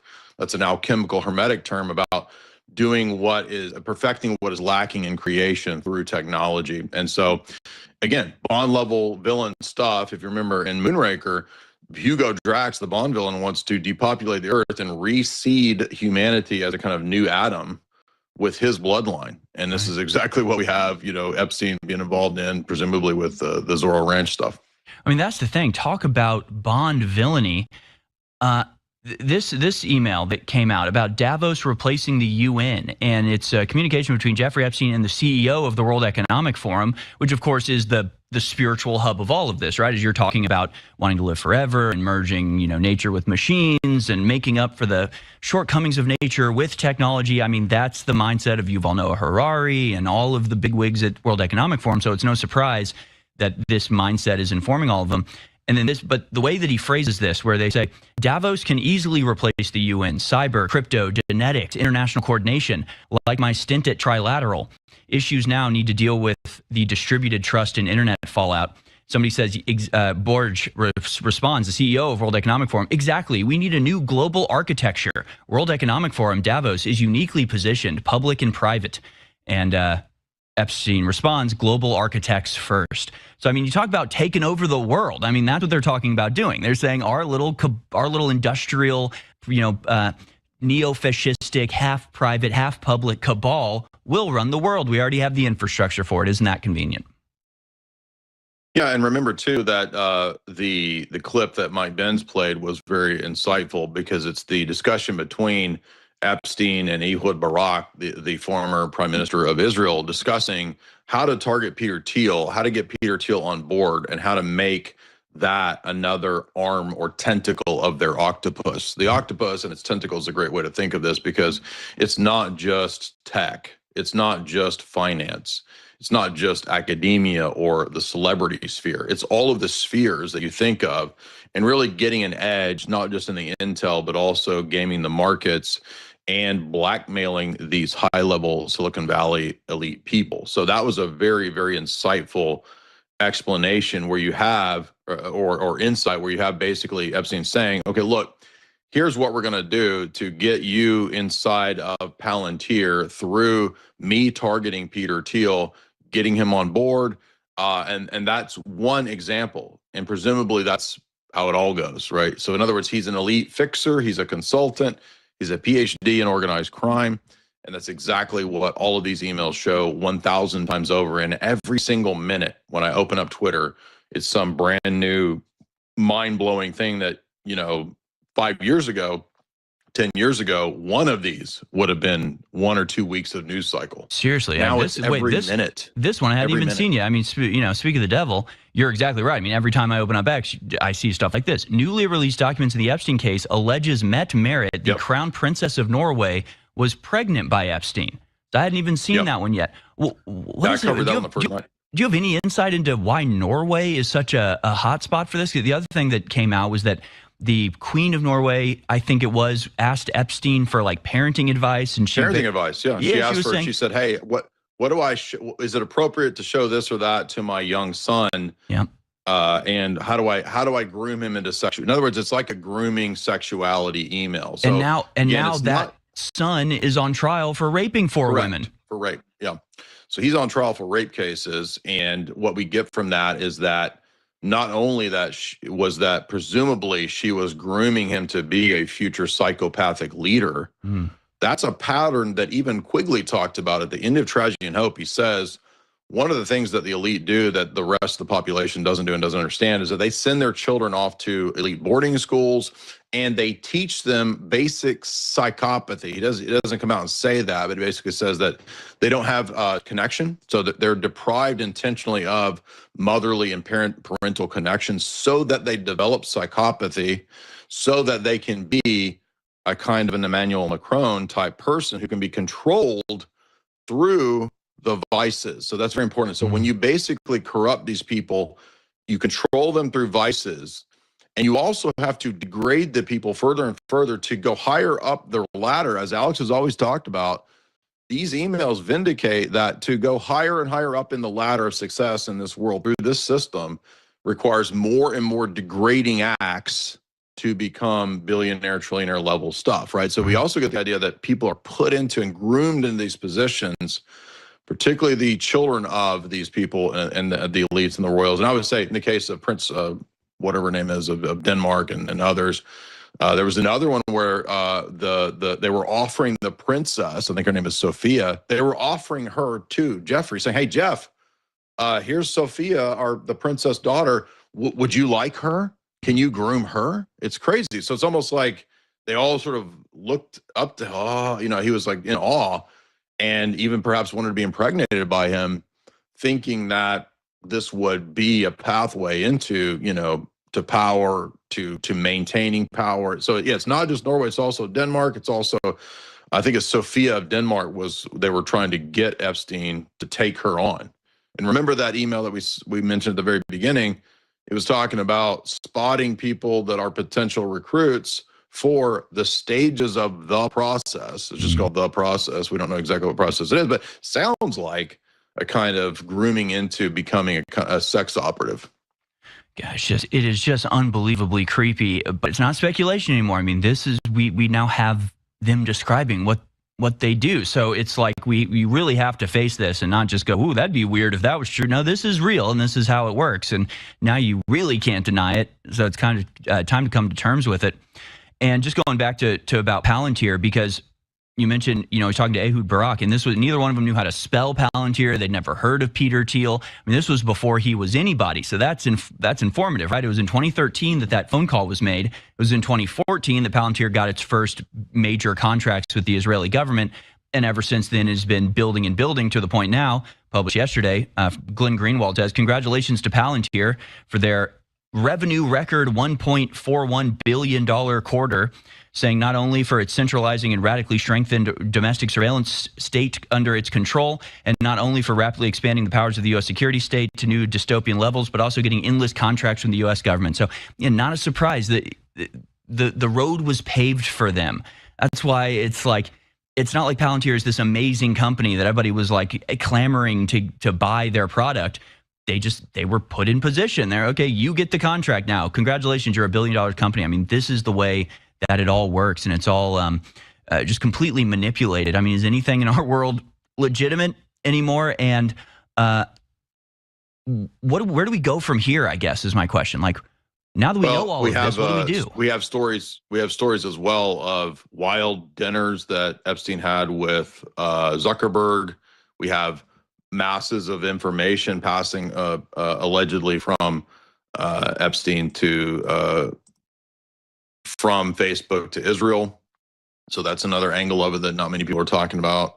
We also have the mention of pandemic simulations. Right. With There's Bill a Gates. 2017, Yeah. With Bill Gates, 2017 email where he sends a message that includes Bill Gates, and he says, hey, here's all this information on bioweapon stuff. And by the way, here's how to run and look into various pandemic simulations. And then somebody found another one from 2015 even. So it's going back even further, as well as Epstein talking about certain biolabs and animal torture and testing labs in the Ukraine.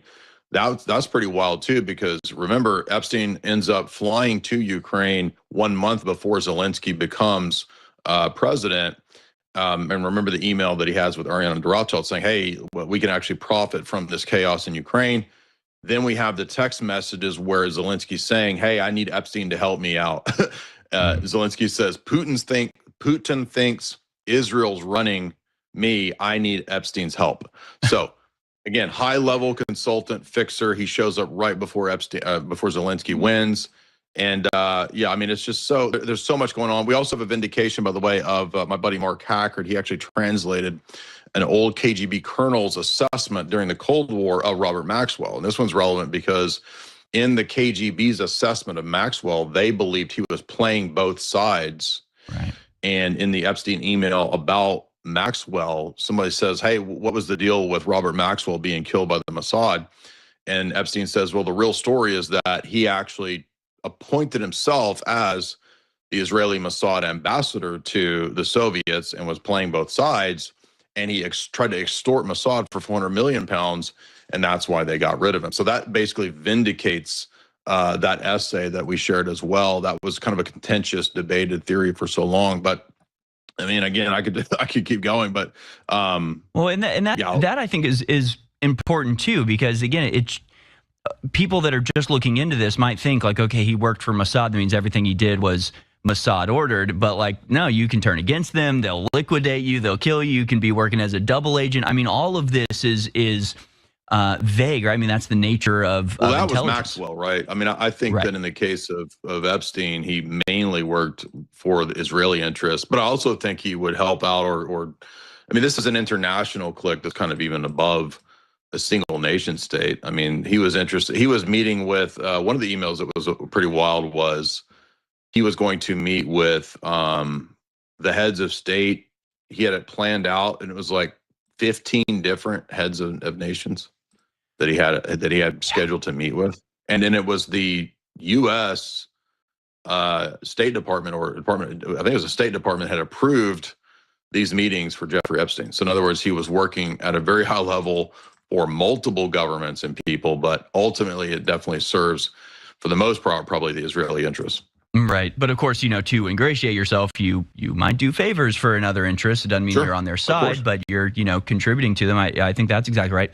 Now, we don't have to waste time by showing the video, but I guess we can. Let's go to clip 49 here. We'll do it for a couple seconds. So I want to get your response to this and just as I'm in frustration, I'm just baffled at the way Trump is responding to this.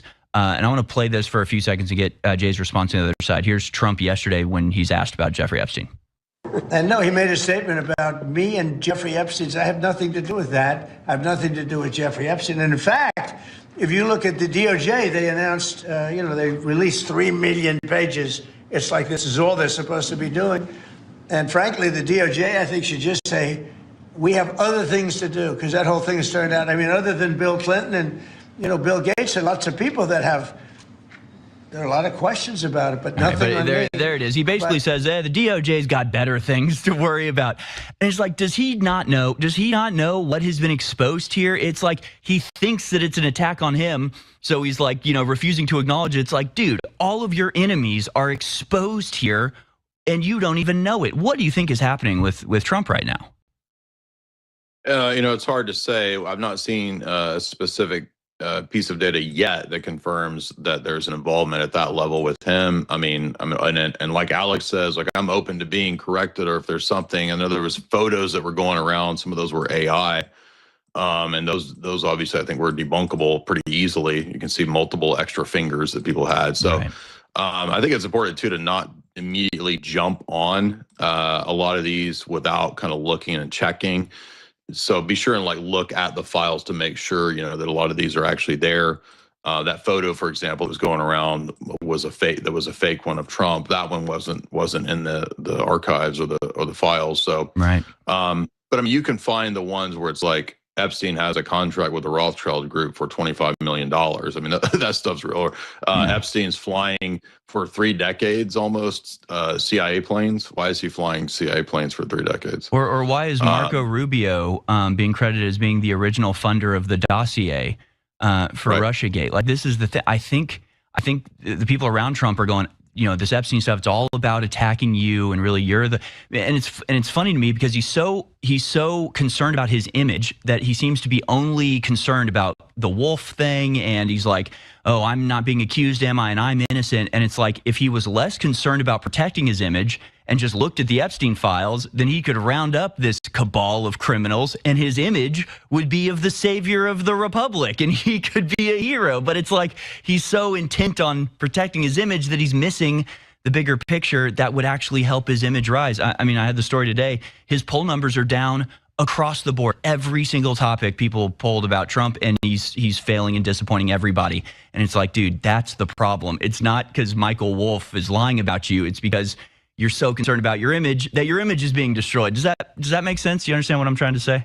Yeah, I think it's to people in the establishment who still are focused largely on establishment perspectives, and Trump was always looking at boomer news to see what the boomers are saying, and it's like there's millions and billions of views right now on Twitter. How many people are getting the information and the news from the mainstream media, which is not really even talking about this, except for people trying to run cover and run point for this stuff, like Ben Shapiro saying, oh, it's all rumors, there's nothing there, don't look at it. So it's a huge mistake to not hone in on this. But there was another element too, and I'm trying to change the subject, but I didn't want to forget that over the years, a lot of the new atheists who are these supposedly rabid rationalists, well, it turns out they're all also very close to and flying on the Epstein flights many, many times. Why are all the new atheists so closely connected to this international crime figure? Interesting question. That's a very good question. And it actually, I just thought of this. I mean, it makes sense that Ghislaine Maxwell was like head of Reddit. And I mean, during the rise of the new atheism movement, which really did do severe damage to, faith in America, especially because you had so many people pushing this material of supposedly very intelligent people debunking Christianity, and you really didn't have a big push back against that. And a lot of that happened on Reddit. I mean, clearly that had a lot of elements of a manipulated narrative. It does. I've suspected for a long time that they're not actually atheists, that they worship something else. We also have the Dalai Lama as another one of the figures implicated here, meeting with and being very close to Jeffrey Epstein. Of course, people saw pictures, videos of the Dalai Lama licking young boys on the mouth. So this vindicates, by the way, the declassification that was that's been out for a while, that the Free Tibet program was also a CIA-run program, and that's why the Dalai Lama would be an asset. We have a lot of Hollywood people, too. We can't forget mentions of bringing Jane Fonda, Robert De Niro to various events. They're described as the useful goyim at the events. We have Jay-Z seems to be closely associated to some degree here, and Jay-Z curiously removed everything from his Instagram. So I'm not sure why he would have done that. Fled the country, apparently. I thought it was a joke, but then I think it was The Independent reported that he'd actually fled the country. Mm-hmm. And let's not forget, too, that there are many models. There was a famous Russian model, Ruslana Korshinova, who went to Epstein's Island when she was 18, and then 2 years later, she jumped out of her ninth floor apartment. So again, that's not hard to understand now that we have the email saying you have permission to kill. Did you kill her? Blah, blah, blah. All these emails referring to assassinations. We have Leonardo DiCaprio, Epstein saying to Peter Mandelson, who I heard, I don't know if this is true, but I heard that he stepped down too. So we have multiple people, by the way, stepping down, like heads of state, UN people stepping down. And Epstein sends an email to Peter Mandelson and says, hey, our good buddy Leonardo DiCaprio is looking for endorsements in other countries. Can you help us set that up? So again, I mean, he's just literally like a fixer, networker, organized crime consultant for everybody. It's so crazy. Well, and it seems like it doesn't make any sense, but then, because what Jeffrey Epstein was, he was a Bond villain, but he was more like James Bond for the bad guys, right? I mean, he was an agent. He was a secret agent. And, when Bond goes to play poker with Lashif, he's an industrial magnate. But when he goes to do something else, he's playing a different role. He's just a spy or like a mobster. Tony Soprano, what is he, a construction guy, or is he a pornography guy, or is he this? Well, he does a little bit of everything. He's a connector. Sanitation. Take care of the bodies. You go to little sanitation. Yeah, Take the bodies. Take the trash out. Yeah, and you become a millionaire that way, of course, right? It's like, no, his day job was shaking people down. His day job was putting people with stuff in connection with people that wanted to steal that stuff. I mean, that's what these people do. So it's just amazing. It is beyond vindication for us here at InfoWars, but for you as well, of course. What's next for you, Jay, and how can people support you, and how can they find the book? I don't care about your book, sir. I don't care at all.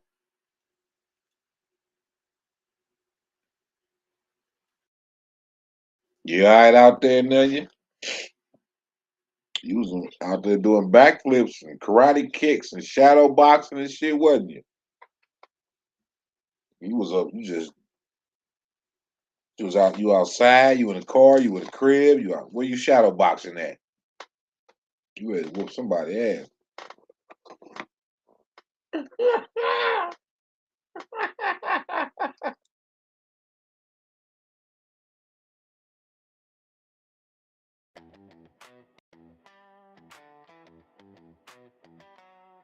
You all right? Doing all right out there?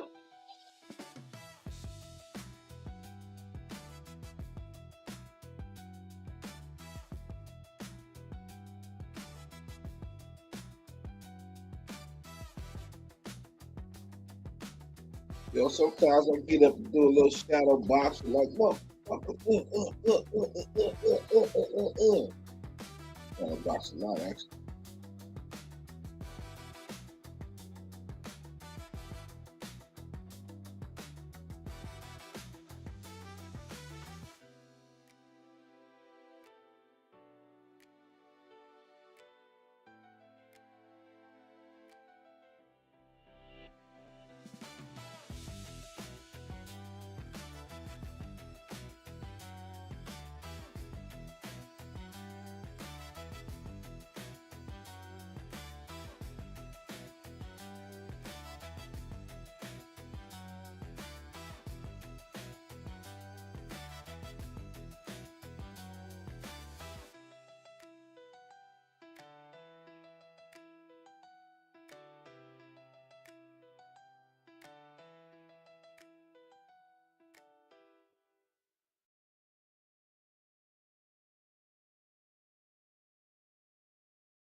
I think I want. Do I want to get into something else, or do I want to fucking just call it a night?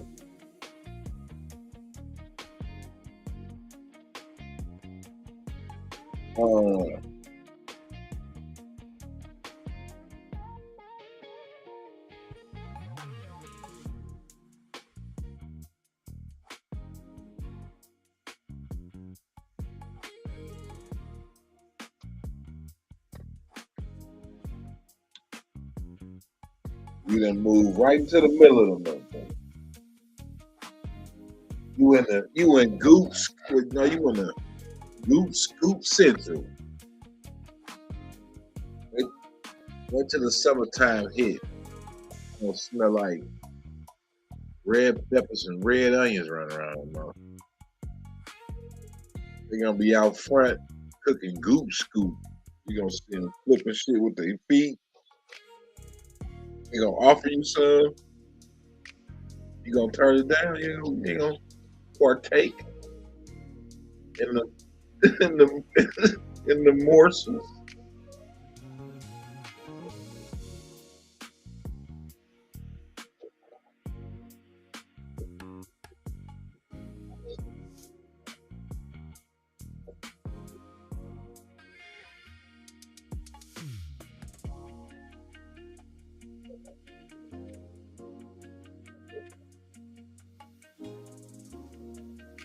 Look at this shit here. Let me see if I can do something real quick.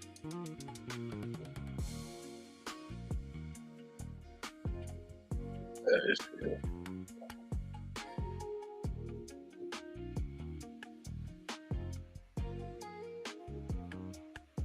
Damn, it's that bad? You say buddy what? Buddy duddy? Buddy duddy? How they be looking at you though? They be looking at you strange and unusual? How they be treating you, huh? Do they act like you ain't even there? What they be on?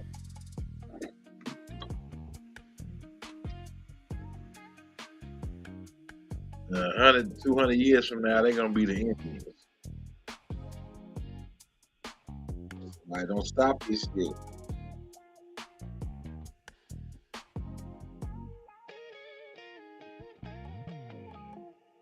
What was I doing? Okay.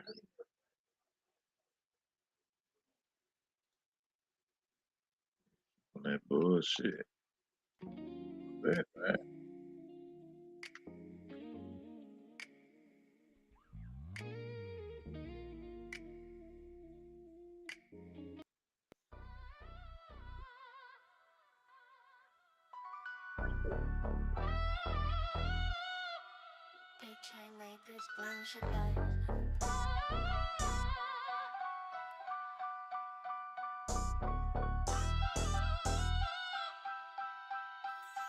You want some of that geek scoop? Another body drop, homicide on the case. Block hot, every step feel like a chase, but killers move quiet, vanish no trace. Street lights flicker, shadows twist in the smoke. Homies in the cut, hearts broke but never spoke. They set us up, now we the face of the dope. We can't win, it's like pissing up a rope. Soldiers of the block, marching in the dark. Scars on the soul, everyone leaves a mark. Ain't no medal, just survival as the prize. Gang life, battlefield where the loyalty lies. Soldiers of the block, marching in the dark. Scars on the soul, everyone leaves a mark. Ain't no medal, just survival as the prize. Gang life, battlefield where the loyalty lies. Trenches ain't dirt, it's concrete and pain. YN's vicious, trying to make a name. Homies got my 6, but some switch for the game. Committing treason, all for some change. Blood on the curb, baptism in the grind. Cause in the hood, know it's pushing grind. Hands on the clock, spinning back with the time. Gotta be built for this, or you could lose your mind. Silent prayers in the alleys, cathedral. Cigarette smoke swirls, preachers lethal. Chain heavy, but the burden is heavier still. The battlefield's quiet, but the streets always kill. Soldiers of the block, marching in the dark. Scars on the soul, everyone leaves a mark. Ain't no medal, just survival and surprise. Gang life, battlefield where the loyalty lies. Soldiers of the block, marching in the dark. Scars on the soul, everyone leaves a mark. Ain't no medal, just survival and surprise. Gang life, battlefield where the loyalty lies. Roll, call it dawn, but it's ghosts in the ranks. Cash in the duffel, blood-stained banks. Graffiti on the walls, hieroglyphs of the lost. Every war's got a price, we just tally that cost. Drums of the night, thump louder than truth. Steel in the waist, no time for the booth. Enemies lurking, snakes hiss in the grass. Cash catching up, but we running too fast. Soldiers of the block, marching in the dark. Scars on the soul, everyone leaves a mark. Ain't no medal, just survival as a prize. Gang life, battlefield where the loyalty lies.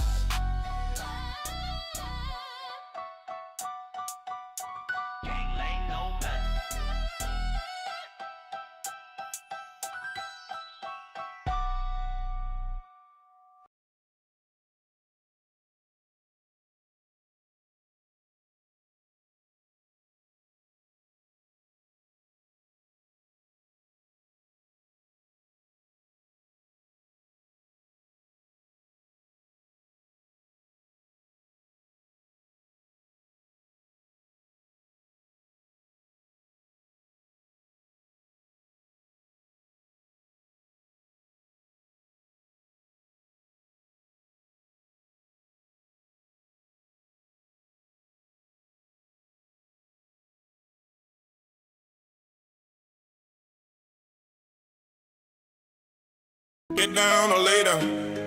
Hey, get down or later. Hey, get down or later. Hey, get down or later.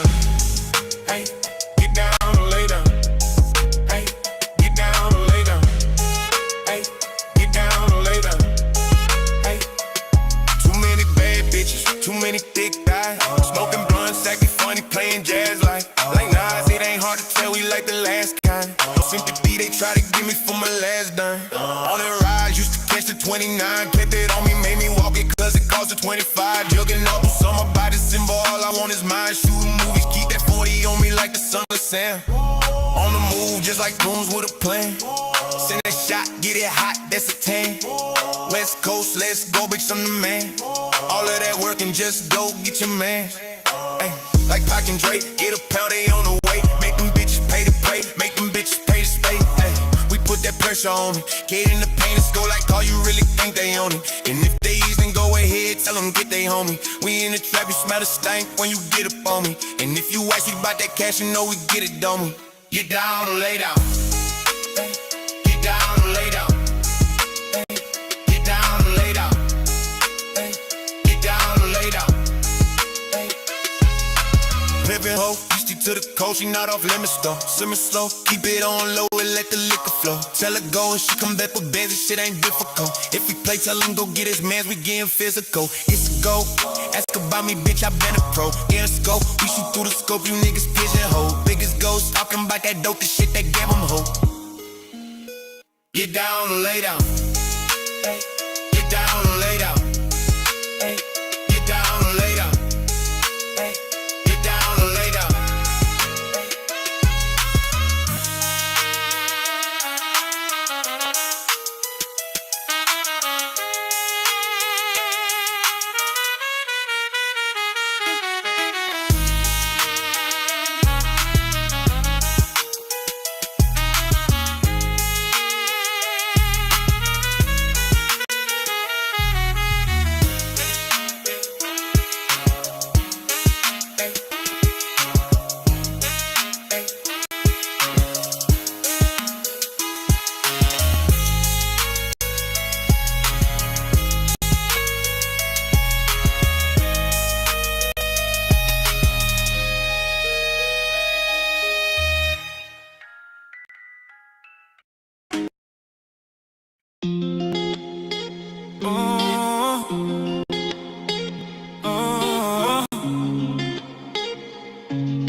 These niggas can't handle me.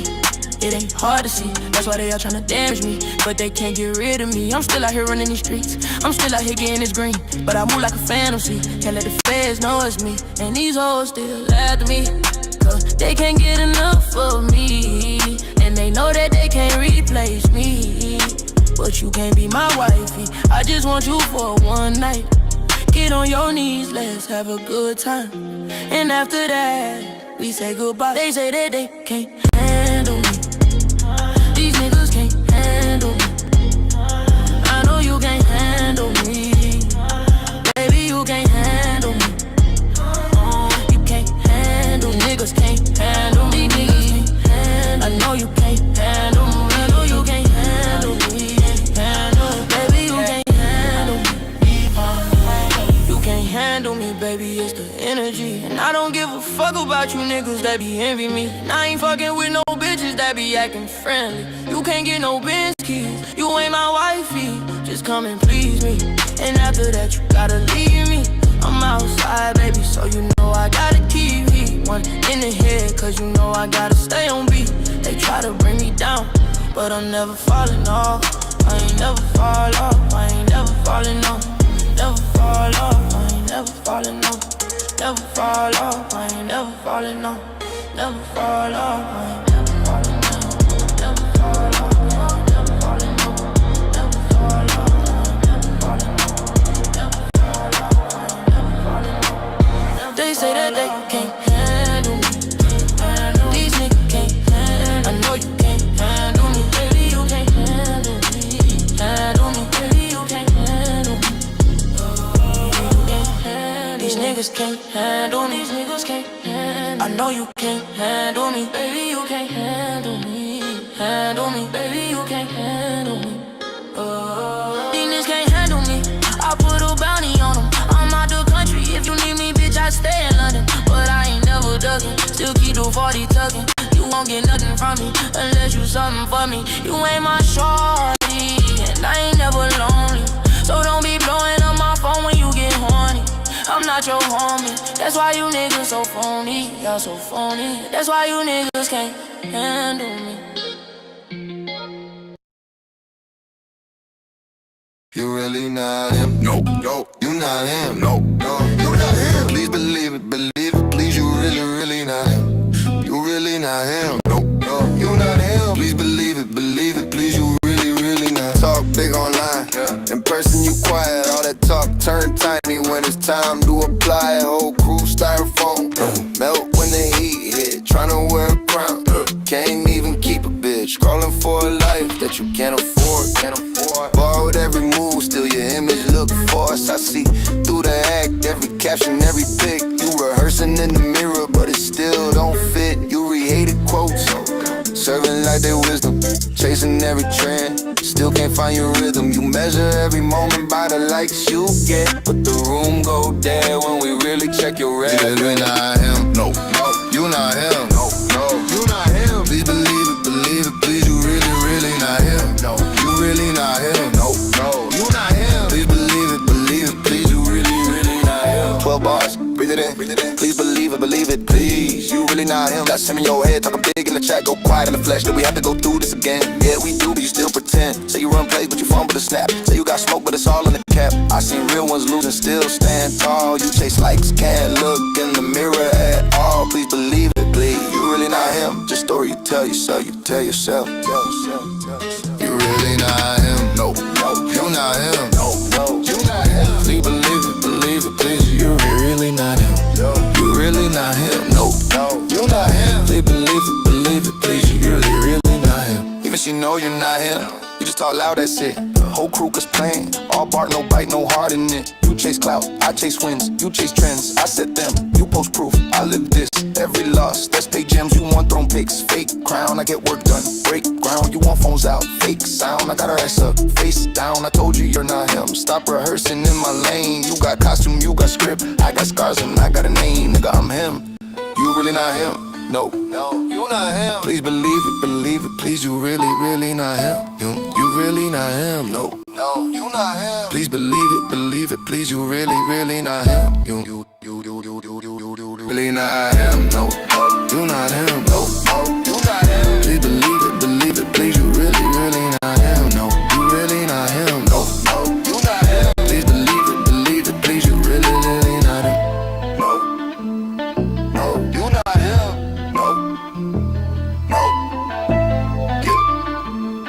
No, you not him. No, I am him. Some say we ain't old shit. Ain't that a bitch? I challenge you to prove us wrong. My ancestors' bones are buried deep in American dirt. The deeper you dig, the longer the timeline gets. I'll continue to speak through song, but I will not forget to speak through action. I'm not a believer, for I choose to know. I know where I stand, I know where I'm from, and I know where I'm headed.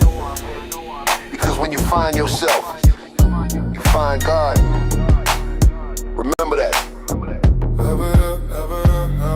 Reparations, it'll never be in the mail. Restitution, just another tall tale. Restoration of a kingdom, rebuild a throne. Redemption's the seed we've been sowing on our own. Reparations, it'll never be in the mail.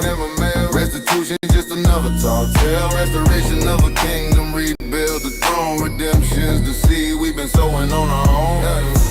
Whistles blow, steel mill moan. Blood in the cotton, ghosts of the past still lurk. Not forgotten, chains on the mind plus chains on the wallet. 40 acres, you mean the nation, they just started. Roots run deep where the magnolia lean. Dirt rich soil, but the soul ain't clean. Every lie denies the birthright of the bloodline. Payback overdue, you running out of time. It'll never be in the mail. Restitution, just another tall tale. Restoration of a kingdom, rebuild the throne. Redemption's the seed we've been sowing on our own. Reparations, it'll never be in the mail. Restitution's just another tall tale. Restoration of a kingdom, rebuild the throne. Redemption's the seed we've been sowing on our own. Yeah. grandmother prayed by the riverside weeping. Sins of their forefathers in the ground still creeping. Fried chicken grease on the stove still popping. Dreams fried crispy, hard truths ain't stopping. Jim Crow shadows still cast long low. Swamp water whisper secrets only we know. Told us to pull up from the booth that we start. How you fix a scorched field with a separation? It'll never be in the mail.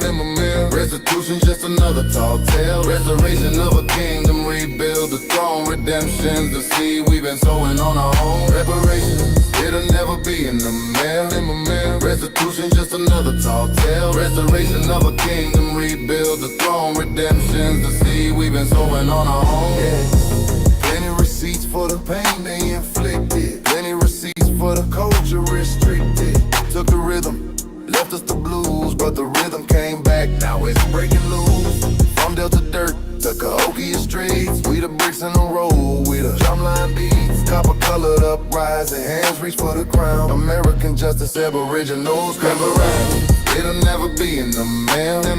Restitution just another tall tale. Restoration of a kingdom, rebuild the throne. Redemption's the seed we've been sowing on our own.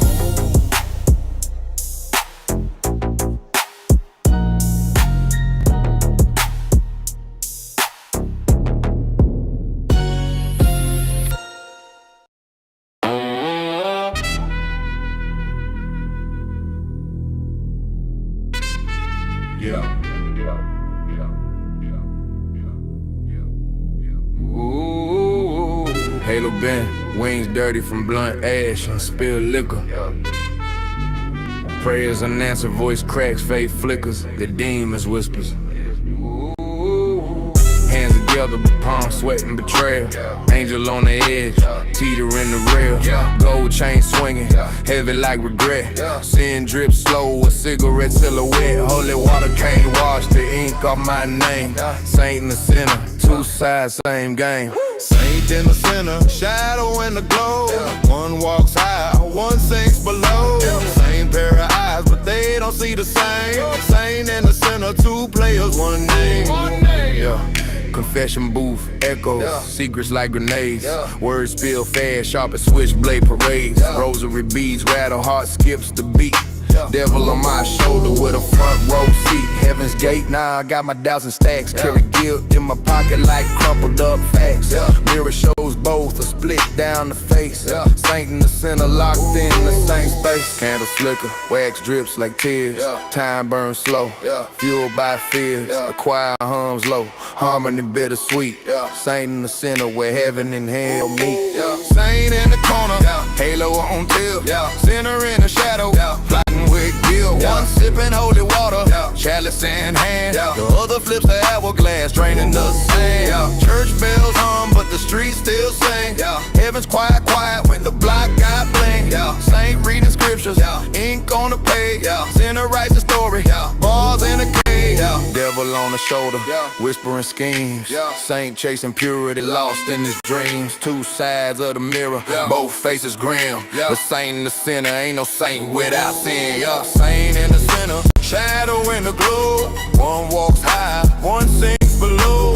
Same pair of eyes, but they don't see the same. Saint in the center, two players, one name. One name. Yeah. One name. Yeah. One name.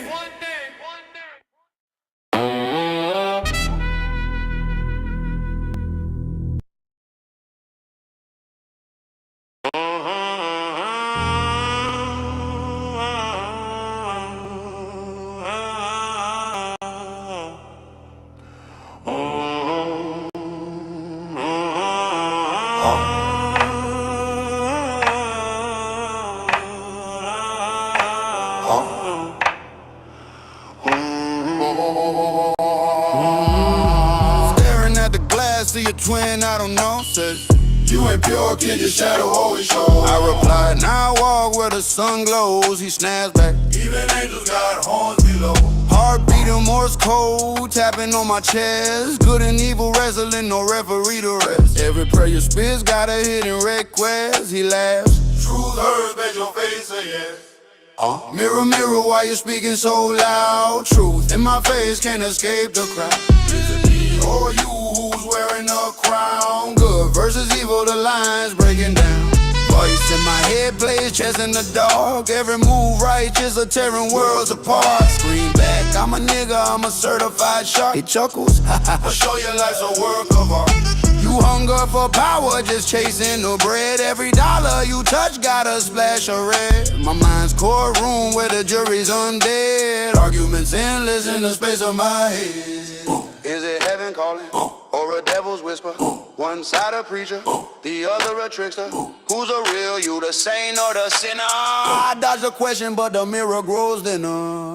Mirror, mirror, why you speaking so loud? Truth in my face, can't escape the crowd. Is it me or you who's wearing a crown? Good versus evil, the lines breaking down.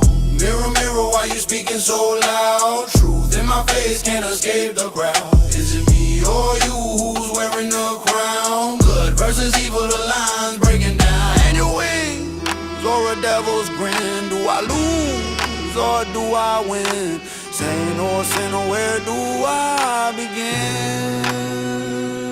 Am I the prayer or the sin I'm in? Do I burn or do I spin? Saint or sinner, it's wearing thin. Halos crack, the horns that gleam. Is this life or just a dream? Caught in the middle, a silent scream. Am I the prayer or the sin I'm in? Do I burn or do I spin? Saint or sinner is wearing thin. Light breaks, shadows crawl. Am I rising or about to fall? Truth and lies, I hear them call. Am I the prayer or the sin I'm in? Do I burn or do I spin? Saint or sinner is wearing thin.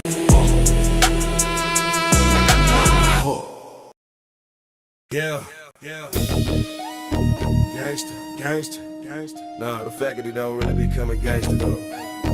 But I need you to peep me though. It's about that dough, boy, it's about that dough. Get it down that click, you can't swim. Drown that bitch. Hit the town from overseas with keys. 30 flip, got to get chilled. Ramada room, one no sin. Ducking dick, super bad bitches sucking dick. Not them niggas you wanna be fucking with. Fuck that buster shit. We on some hustle shit. Faculty clear. I'm in the total domination. Worldwide faculty corporation, organized nation. Shaking your foundation. My click stay laced. Keep the taste for the big face. And lead a scene with no trace. Tap him 2 times in the sternum, but 1 in his head. I heard him. Most of my time I spend hustling, but this right here is about this thugging. Click hugs and love, click shakes, we share the same fate. When it comes to paper chase, no time to wait. What could be worse? Let my thing disperse. Got your brains leaking like after birth. I ain't no killer dog, but this pussy push me. You must be a was me. I roll with OGs like been there and done that. Now it's all about the scratch swift, premeditated attack. Where did you meet your match? They told me Oakland. We'll leave your chest wide open. You lost in hoping. You must be joking. Fuck around and get your bones broken. So go and do what you're doing. If you don't like the faculty, then I guess it's fuck you, and you.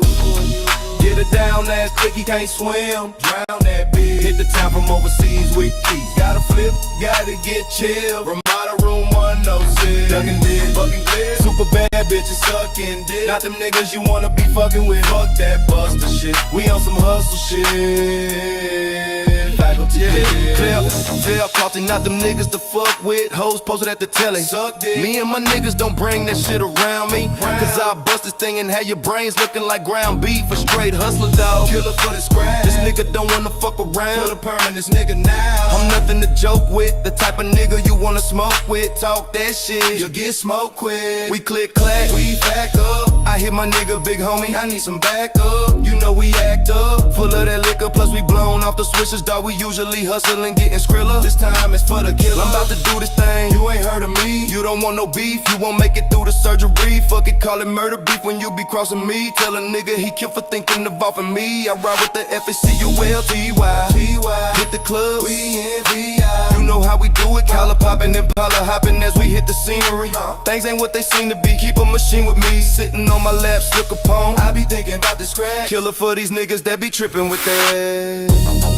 Get her down that quick, he can't swim. Drown that bitch. Hit the town from overseas with keys. Gotta flip, gotta get chill. Ramada room windows. Ducking dick, bugging clips. Super bad bitches sucking dick. Not them niggas you wanna be fucking with. Fuck that buster shit. We on some hustle shit. Faculty clip. About to shift and shake these niggas. Time for me to take and break these niggas. Time for me to contemplate. I'm checking the scenery, smoking greenery with my eyes wide shut. Don't care who's peeping me, seeing me, still not giving a fuck. This that faculty shit, gangsta, gangsta. Move to the back, I bank ya, shank you, super jank ya. I'm popping my collar so viciously. Come with that bullshit, you're missing me. Fatal mistakes become history, struck and shit. Still not giving a fuck. Come test your luck. I laid the body off in the car. Now what? Come get paid, but you getting sprayed. If you bitch made, by any means I'ma get the dough. You ain't know. Down ass clear.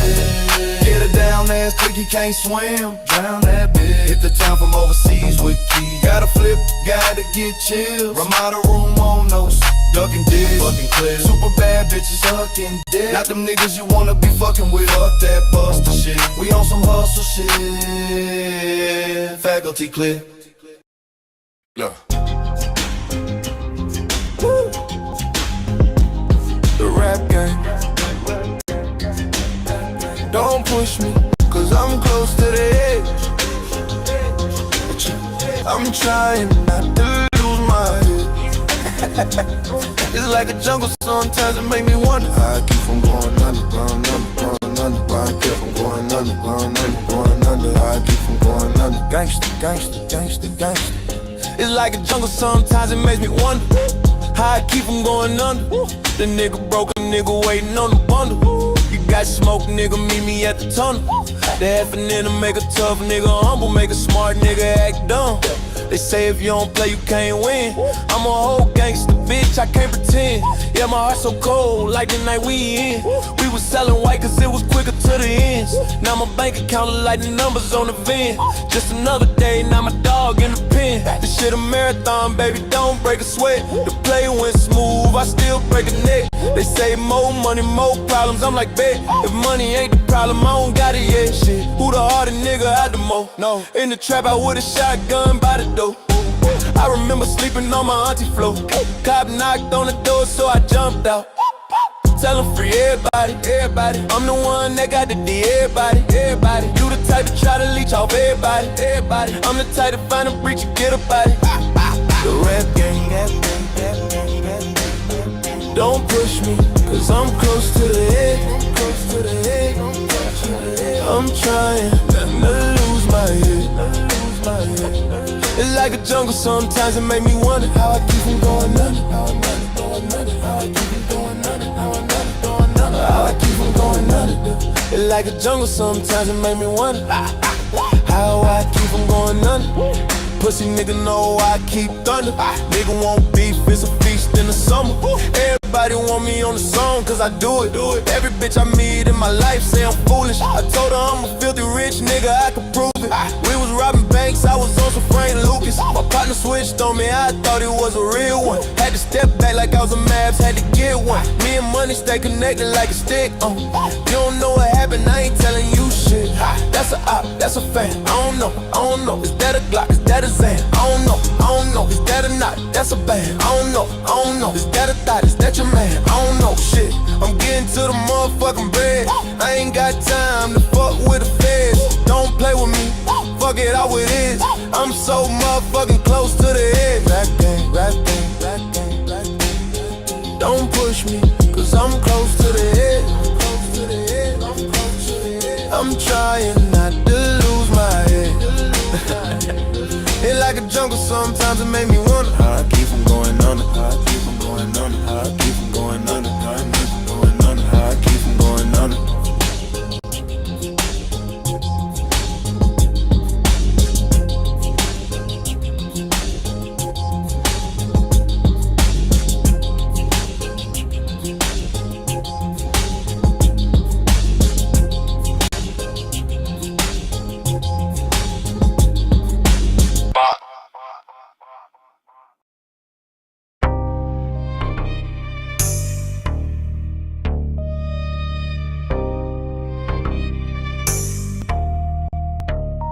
Rise from the ruins, the soul still sing. Trauma of the past, don't bind these wings. Through fire and shadow, truth ascend. From reckoning's ashes, the soul defend. Fire shit. We on cuz history and paid the heaviest pyramid stone. Promises ghosted, exposed, marrow, broken bone and dry. Making the contract, the phantom voices from the wall. Echo, whisper, silence, holds the anthem. Broken ledger, peep the lecture. Who signs for the scars? Generations built kingdoms on land and sea. Now they got us out of space, reaching for stars. Rise from the ruins, the soul still sing. Trauma of the past, don't bind these wings. Through fire and shadow, the truth ascend. From reckoning's ashes, the soul defend. Balance tip, the scales lean. You dirty crook, justice not found, pockets deep. Overlooked, why you shook? Paved streets of gold, but who paid the toll? Riches in their coffers, but they borrowed the soul. Restitution, a word heavy with weight. Who writes a check when history's late? It's only fate, mark the date. Game over. Rise from the ruins, soul still sing.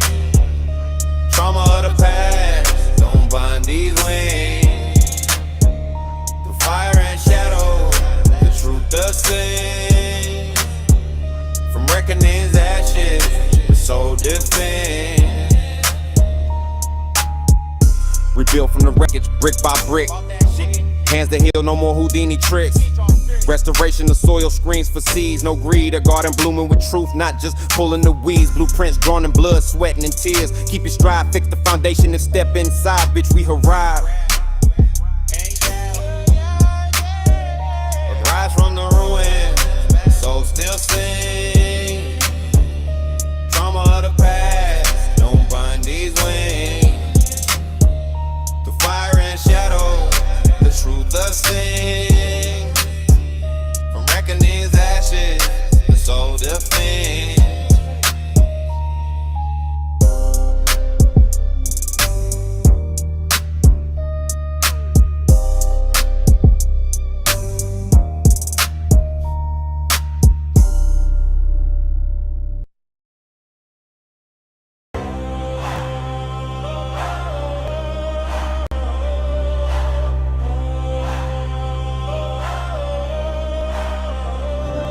Revolutionary flames burning deep inside my heart. Great fires, reconstruction, and that ain't even the start. Copper fists raised high, aimed arrows, let them fly. Navigating the storm, it's always calm in the eye. Man, fools the system, returning fire in the dark. Show some heart, returning fire in the dark. Real niggas stand up, returning fire in the dark. Yelling fear, returning fire in the dark. Ancestors' blood in the soil, ink on the scroll. Kings in the shadows, but the throne's still cold. Echoes of the ghetto, gunmetal swinging low. Freedom ain't free, you know the cost. Skulls and bone, this a mama getting business.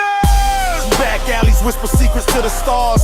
Bullet holes tattoo the hood like memoirs. The block's a graveyard, angels with battle scars. Chasing revolution, but the devil stay on guard. Revolutionary flames burn deep in the heart. From the ashes of the streets where the riots start. Copper fists raised high, tear the system apart. We the fire in the dark, show some heart.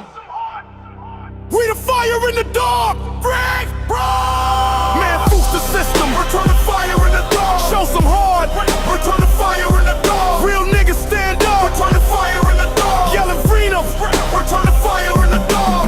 Poverty's a noose, hanging dreams by the thread. Politicians promise change, but we still end up dead. Fed lies on silver platters, feast on lead. The pen and the pistol both aiming for the head. Fuck some chains rattling, echoes of ancestors. Rebellion's a symphony, truth is the instructor. Loyalty's a gamble, trust under pressure. Life's a chessboard, pawns measure the treasure. Sins of the father bleed into the son. Cycles of the system, revolvers weigh a ton. Write our own history, ink mixed with the gun. Revolution ain't finished until the war is won. No fun, just run. The rabbit got the goddamn gun. Revolutionary flames burn deep in the heart. From the ashes of the streets where the riots start. Copper fists raised high, tear the system apart. The system, return the fire in the dark. Show some heart, return the fire in the dark. Real niggas stand up, return the fire in the dark. Yelling flim, return the fire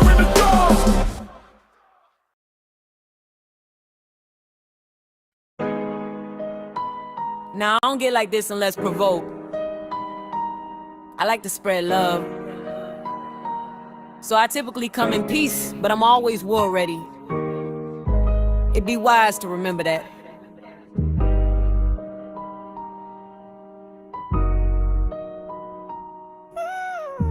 Yeah, it'd be wise to remember that. False prophet, fruit parade.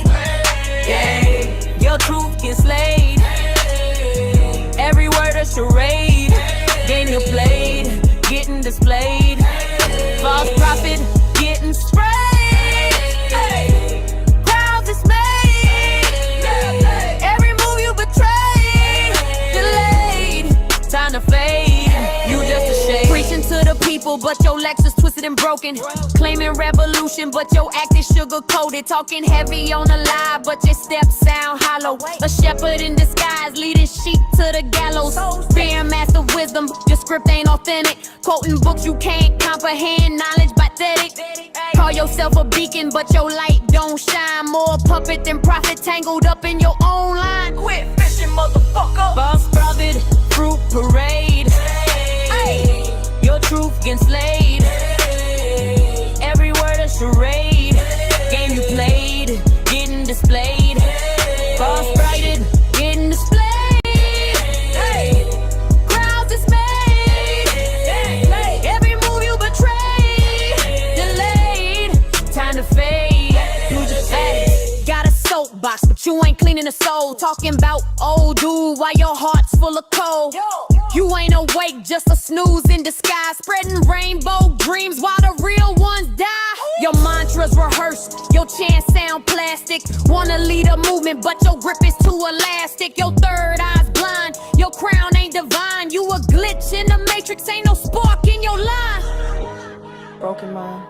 It would be wise to never speak my name again.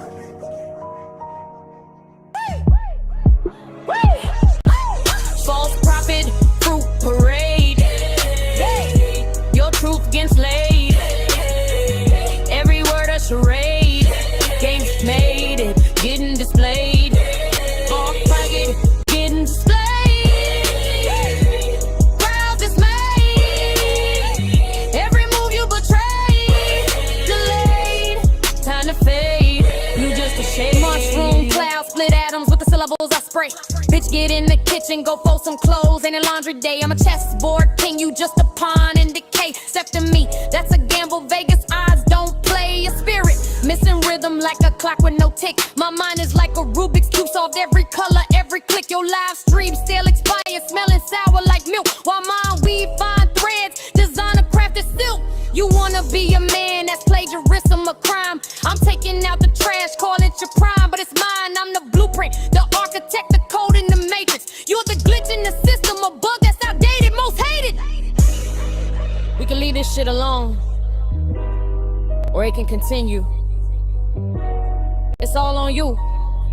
And one last thing. Fuck you! Respectfully!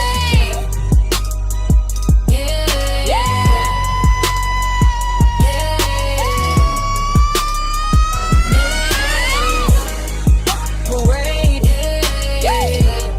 getting slayed, charade, getting displayed,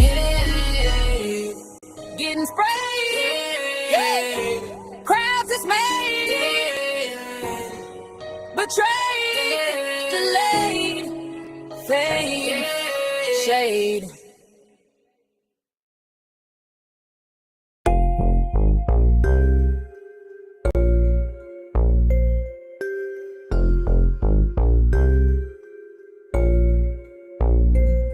Give me the B-A-Y breeze. Baby, don't chase me or you going off E. Crazy how them bitches turning slack on me. I'm not one of them boys that running back on C. I'm not trying to force it if you don't like me, but of course they hit my phone nightly. I told her I ain't playing for the wrong team. No, baby, I don't rock that type of jersey. I can still put you on my highlight reel. I got a highlight still, hit me on my cell. She had to dial my number in Braille. I had to paint the picture in hell. I'm on the chain with it, I could leave it. Stuck in the street, I could bring it home and chain it. Back to the leash, I could do it off the brain. I don't need no leaf, nigga, this is a Bay Breeze. Hey, this is a Bay Breeze. Off the top, I don't need no, this is a Bay Breeze. Off the top, I don't need no, this is a Bay Breeze. Off the top, I don't need no, this is a Bay Breeze.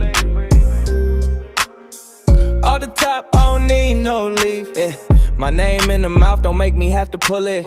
This a big bullet, this ain't made for big bullets. Try to kick dirt on my name, I call her pull it. Made her go insane when she found out that I was fully. I don't mean to be misunderstood. The people think they know me from the name that I put.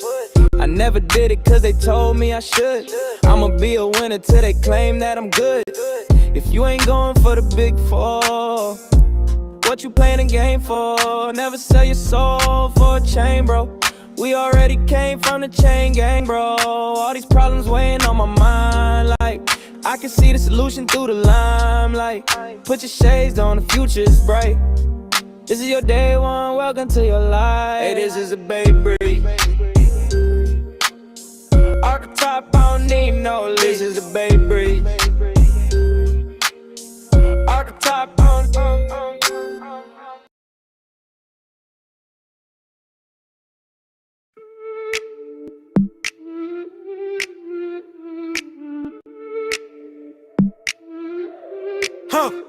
She got a glow, moonlight dripping on the skin. Chocolate silk, the universe tucked within it. Every step a sonnet, every word a hymn. Her laugh a melody, my world starts to spin. He got a spot, and my eyes will never fade. Shoulders broad, holding burdens life has made. Voice of velvet thunder, steady in the shade. With him I'm safe like a house love is made. We enter the twine, like roots beneath the ground. Two hearts beating in the same profound sound. No need to search, no need to roam. With your love, I found my home. Her dreams paint murals on the night sky's face. Every glance she throws a masterpiece in space. She ain't a diamond nine, she the whole mine. Queen of my life and the crown's divine. His drink is steady, like rivers carved in stone. You're soft enough to make the wild feel at home. He ain't a star, nah, he's the whole sky. King of my heart, where the love can't die. Every wound healed by the touch, the word. Every doubt silenced by the truth we heard. Through storms and droughts we stand, we thrive. This love eternal, it's alive, alive.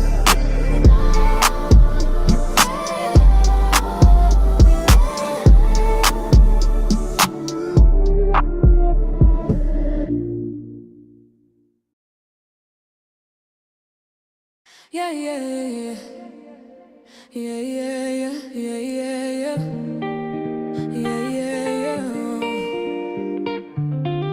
You move like a whisper in the rain, soft and slow. I can't explain. Every step pulls me closer. Can't refrain. Your light spotlights of the air. Do you know? Do you care? Shadows and sunlight, dancing in time. Your heart beats with mine. Your heart beats with mine. Your heart beats with mine. Love like a rhythm, endless and kind. Love like a rhythm, endless and kind. Endless and kind. I speak in verses, you reply in rhymes. We turn seconds into lifetimes. Your eyes, they hold secrets of other skies.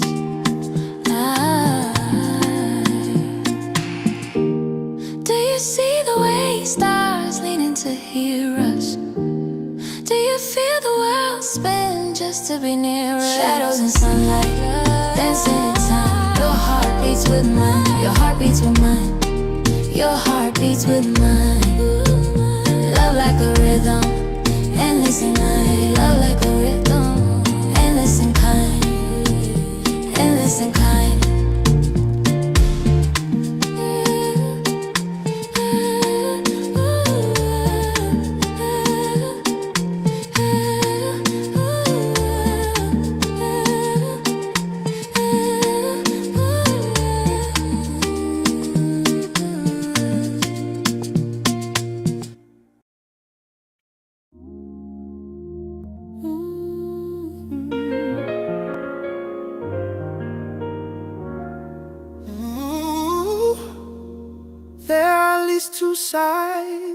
every story, yours and mine, ours and theirs isn't hers.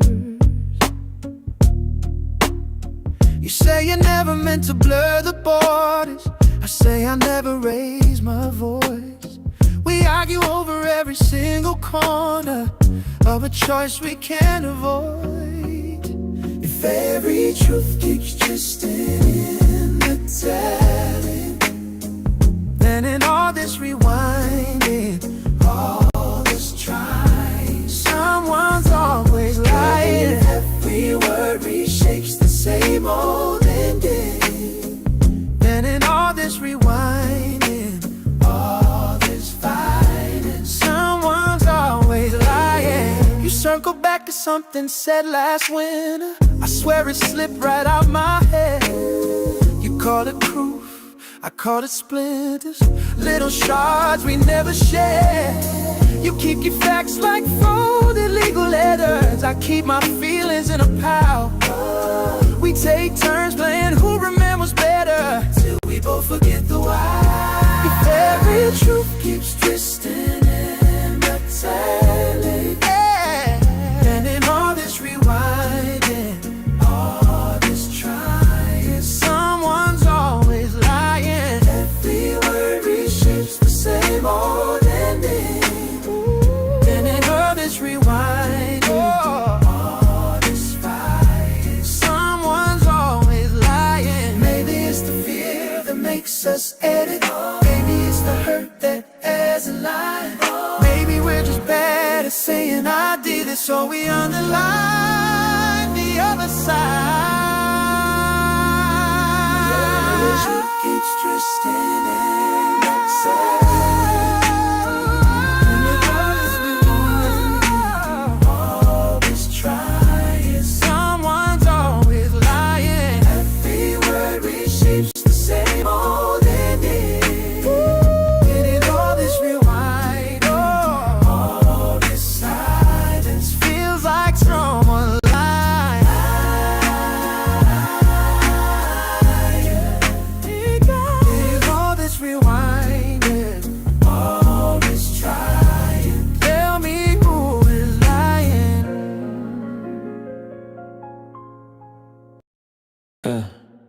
Take me there.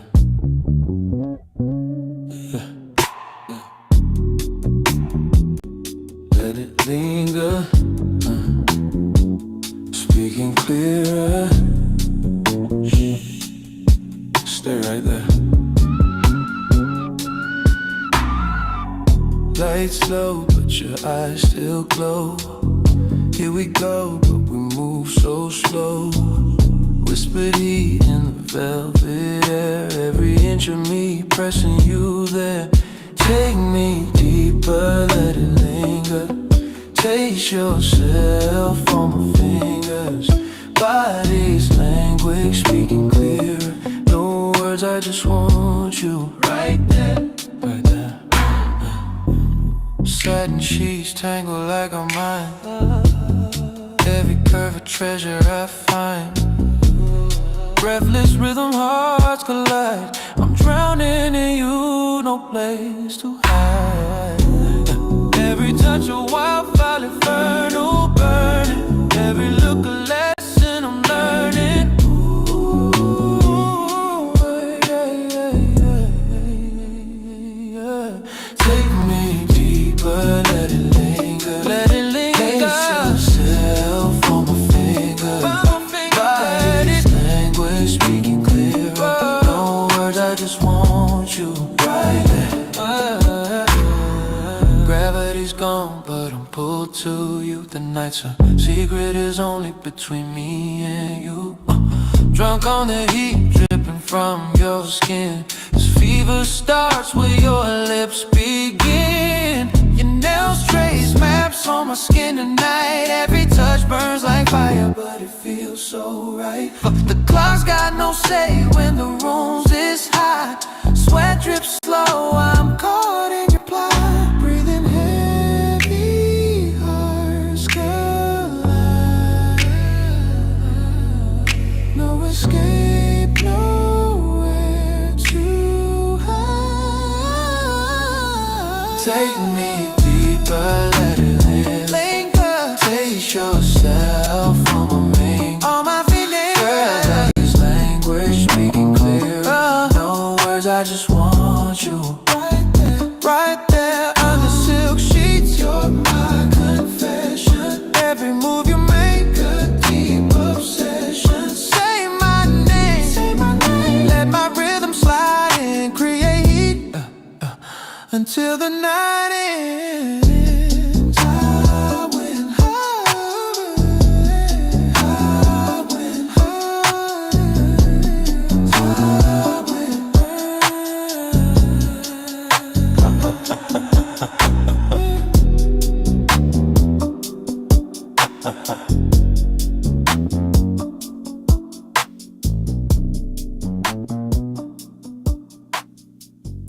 Moonlight dripping on the floor, hearts racing, wanting more. Skin on skin like ocean waves, tangled in the heat we crave. Yeah. Love making is what I do. A rhythm, a spark, electric, two hands collide. The night breaks through. Love making, yeah, it's what I do.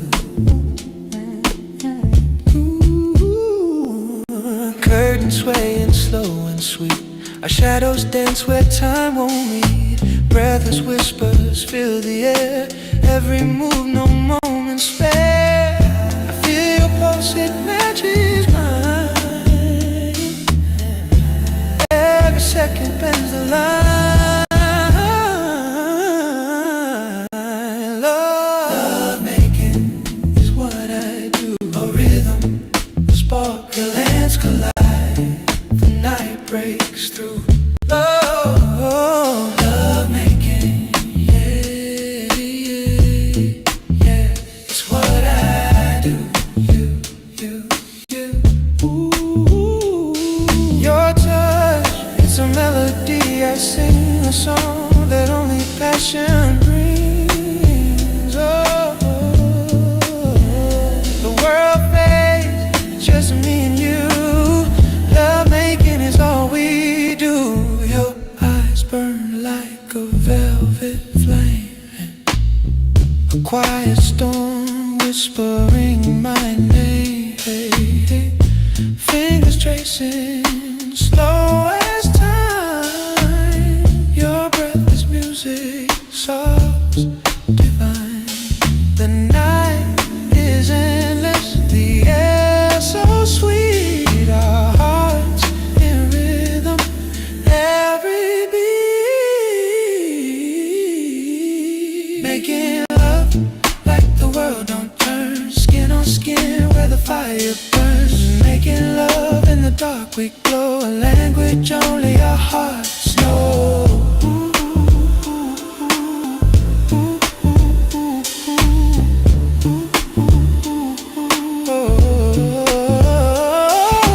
Moonlight dripping, silver and shy, shadows dancing, you and I. Every touch a gentle spark, loving loud inside the dark. The stars are falling, we pull them near. Every sigh erases fear. Making love like the world don't turn. Skin on skin where the fire burns. Making love in the dark we glow. A language only our hearts know.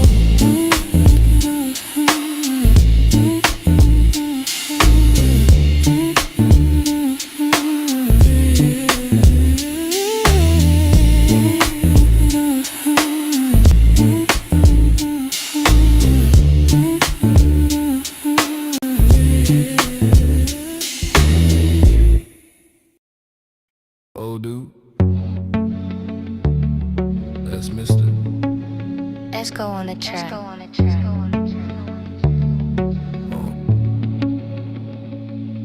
If your peace depend on everything going right,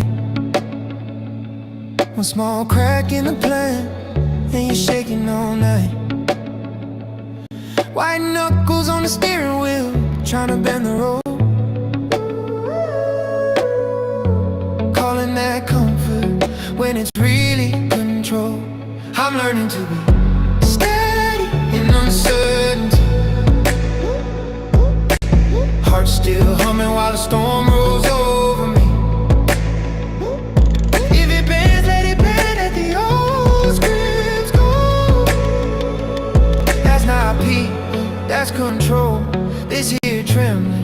This here opening, that's real growth. I used to chase answers like they'd save my skin. Needed every door label before I walked in.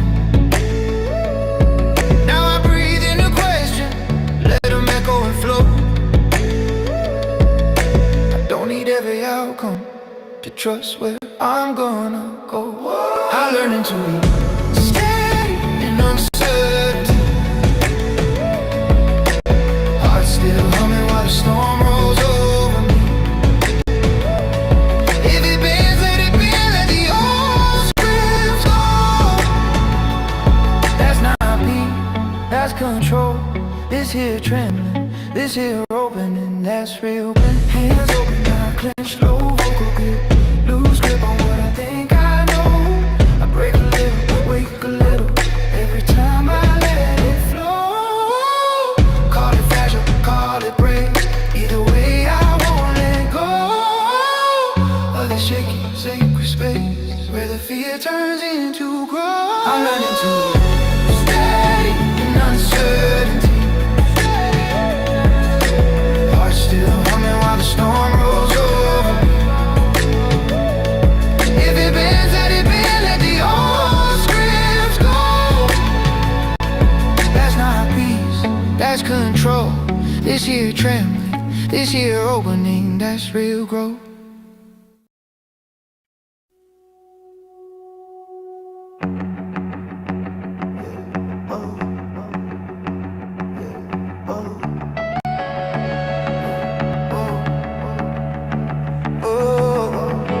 What you say? What you say now? What you say? What you say? What you say now?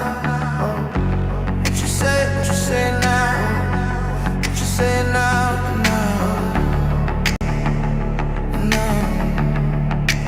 So many things can go wrong. That's why we sing these songs, and that's why we remain strong.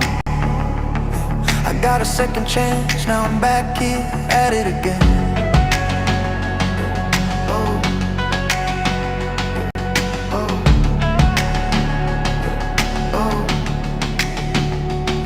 What would you do in a situation? You've been incarcerated and waiting to leave probation, knowing temptation's a bitch, but Satan exists. You may hate this, but that's the way it is, and that's the way we live. Now welcome to my lifestyle of the poor and nameless, where poor people depend on Democrats for changes. Pissed off, working for minimal wage. I'm about to go bankrupt, I've gotta get my bank up. You see it's tax season for no reason. Go overdraft your account so they can cheat you. Don't come asking for weed unless you got 5 on it, cause I want it every last dime, and you owe me every last dime. So many things can go wrong, that's why we sing these songs, and that's why we remain strong. I got a second chance, now I'm back here at it again. I'm at it again. I'm back here at it again. I'm at it again. Now I'm back here at it again. I'm back here at it again.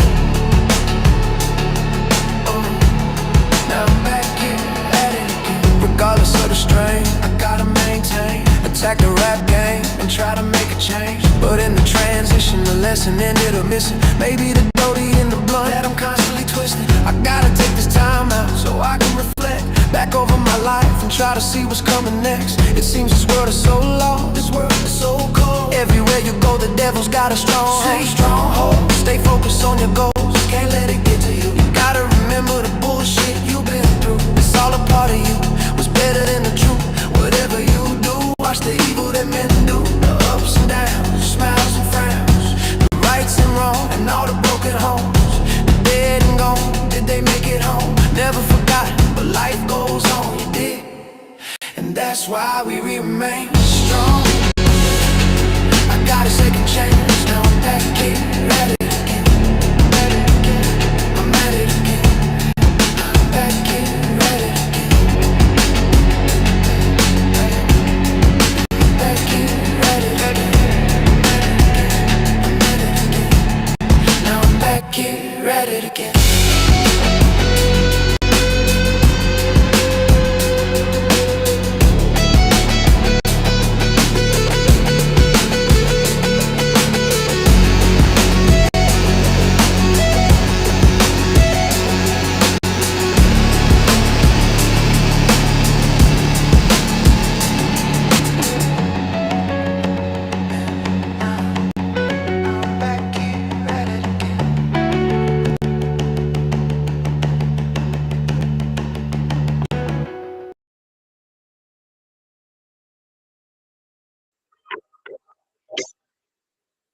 All right, y'all. I'm up out of here.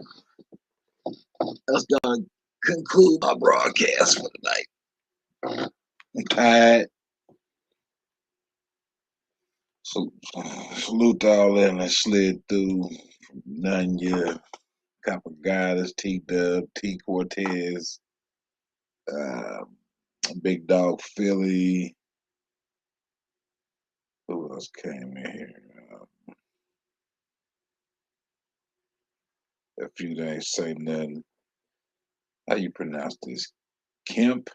Kemp? Something like that. Appreciate you for sliding through. Yeah, that little alternative rock, you like that shit? I be fucking with all genres, you know what I'm talking about? That shit need to go on a movie. Like on the next Fast and Furious or something. Anyway, I'm out. Y'all rest well, or whatever you're doing with the rest of your day, night, wherever you're at. I'm out.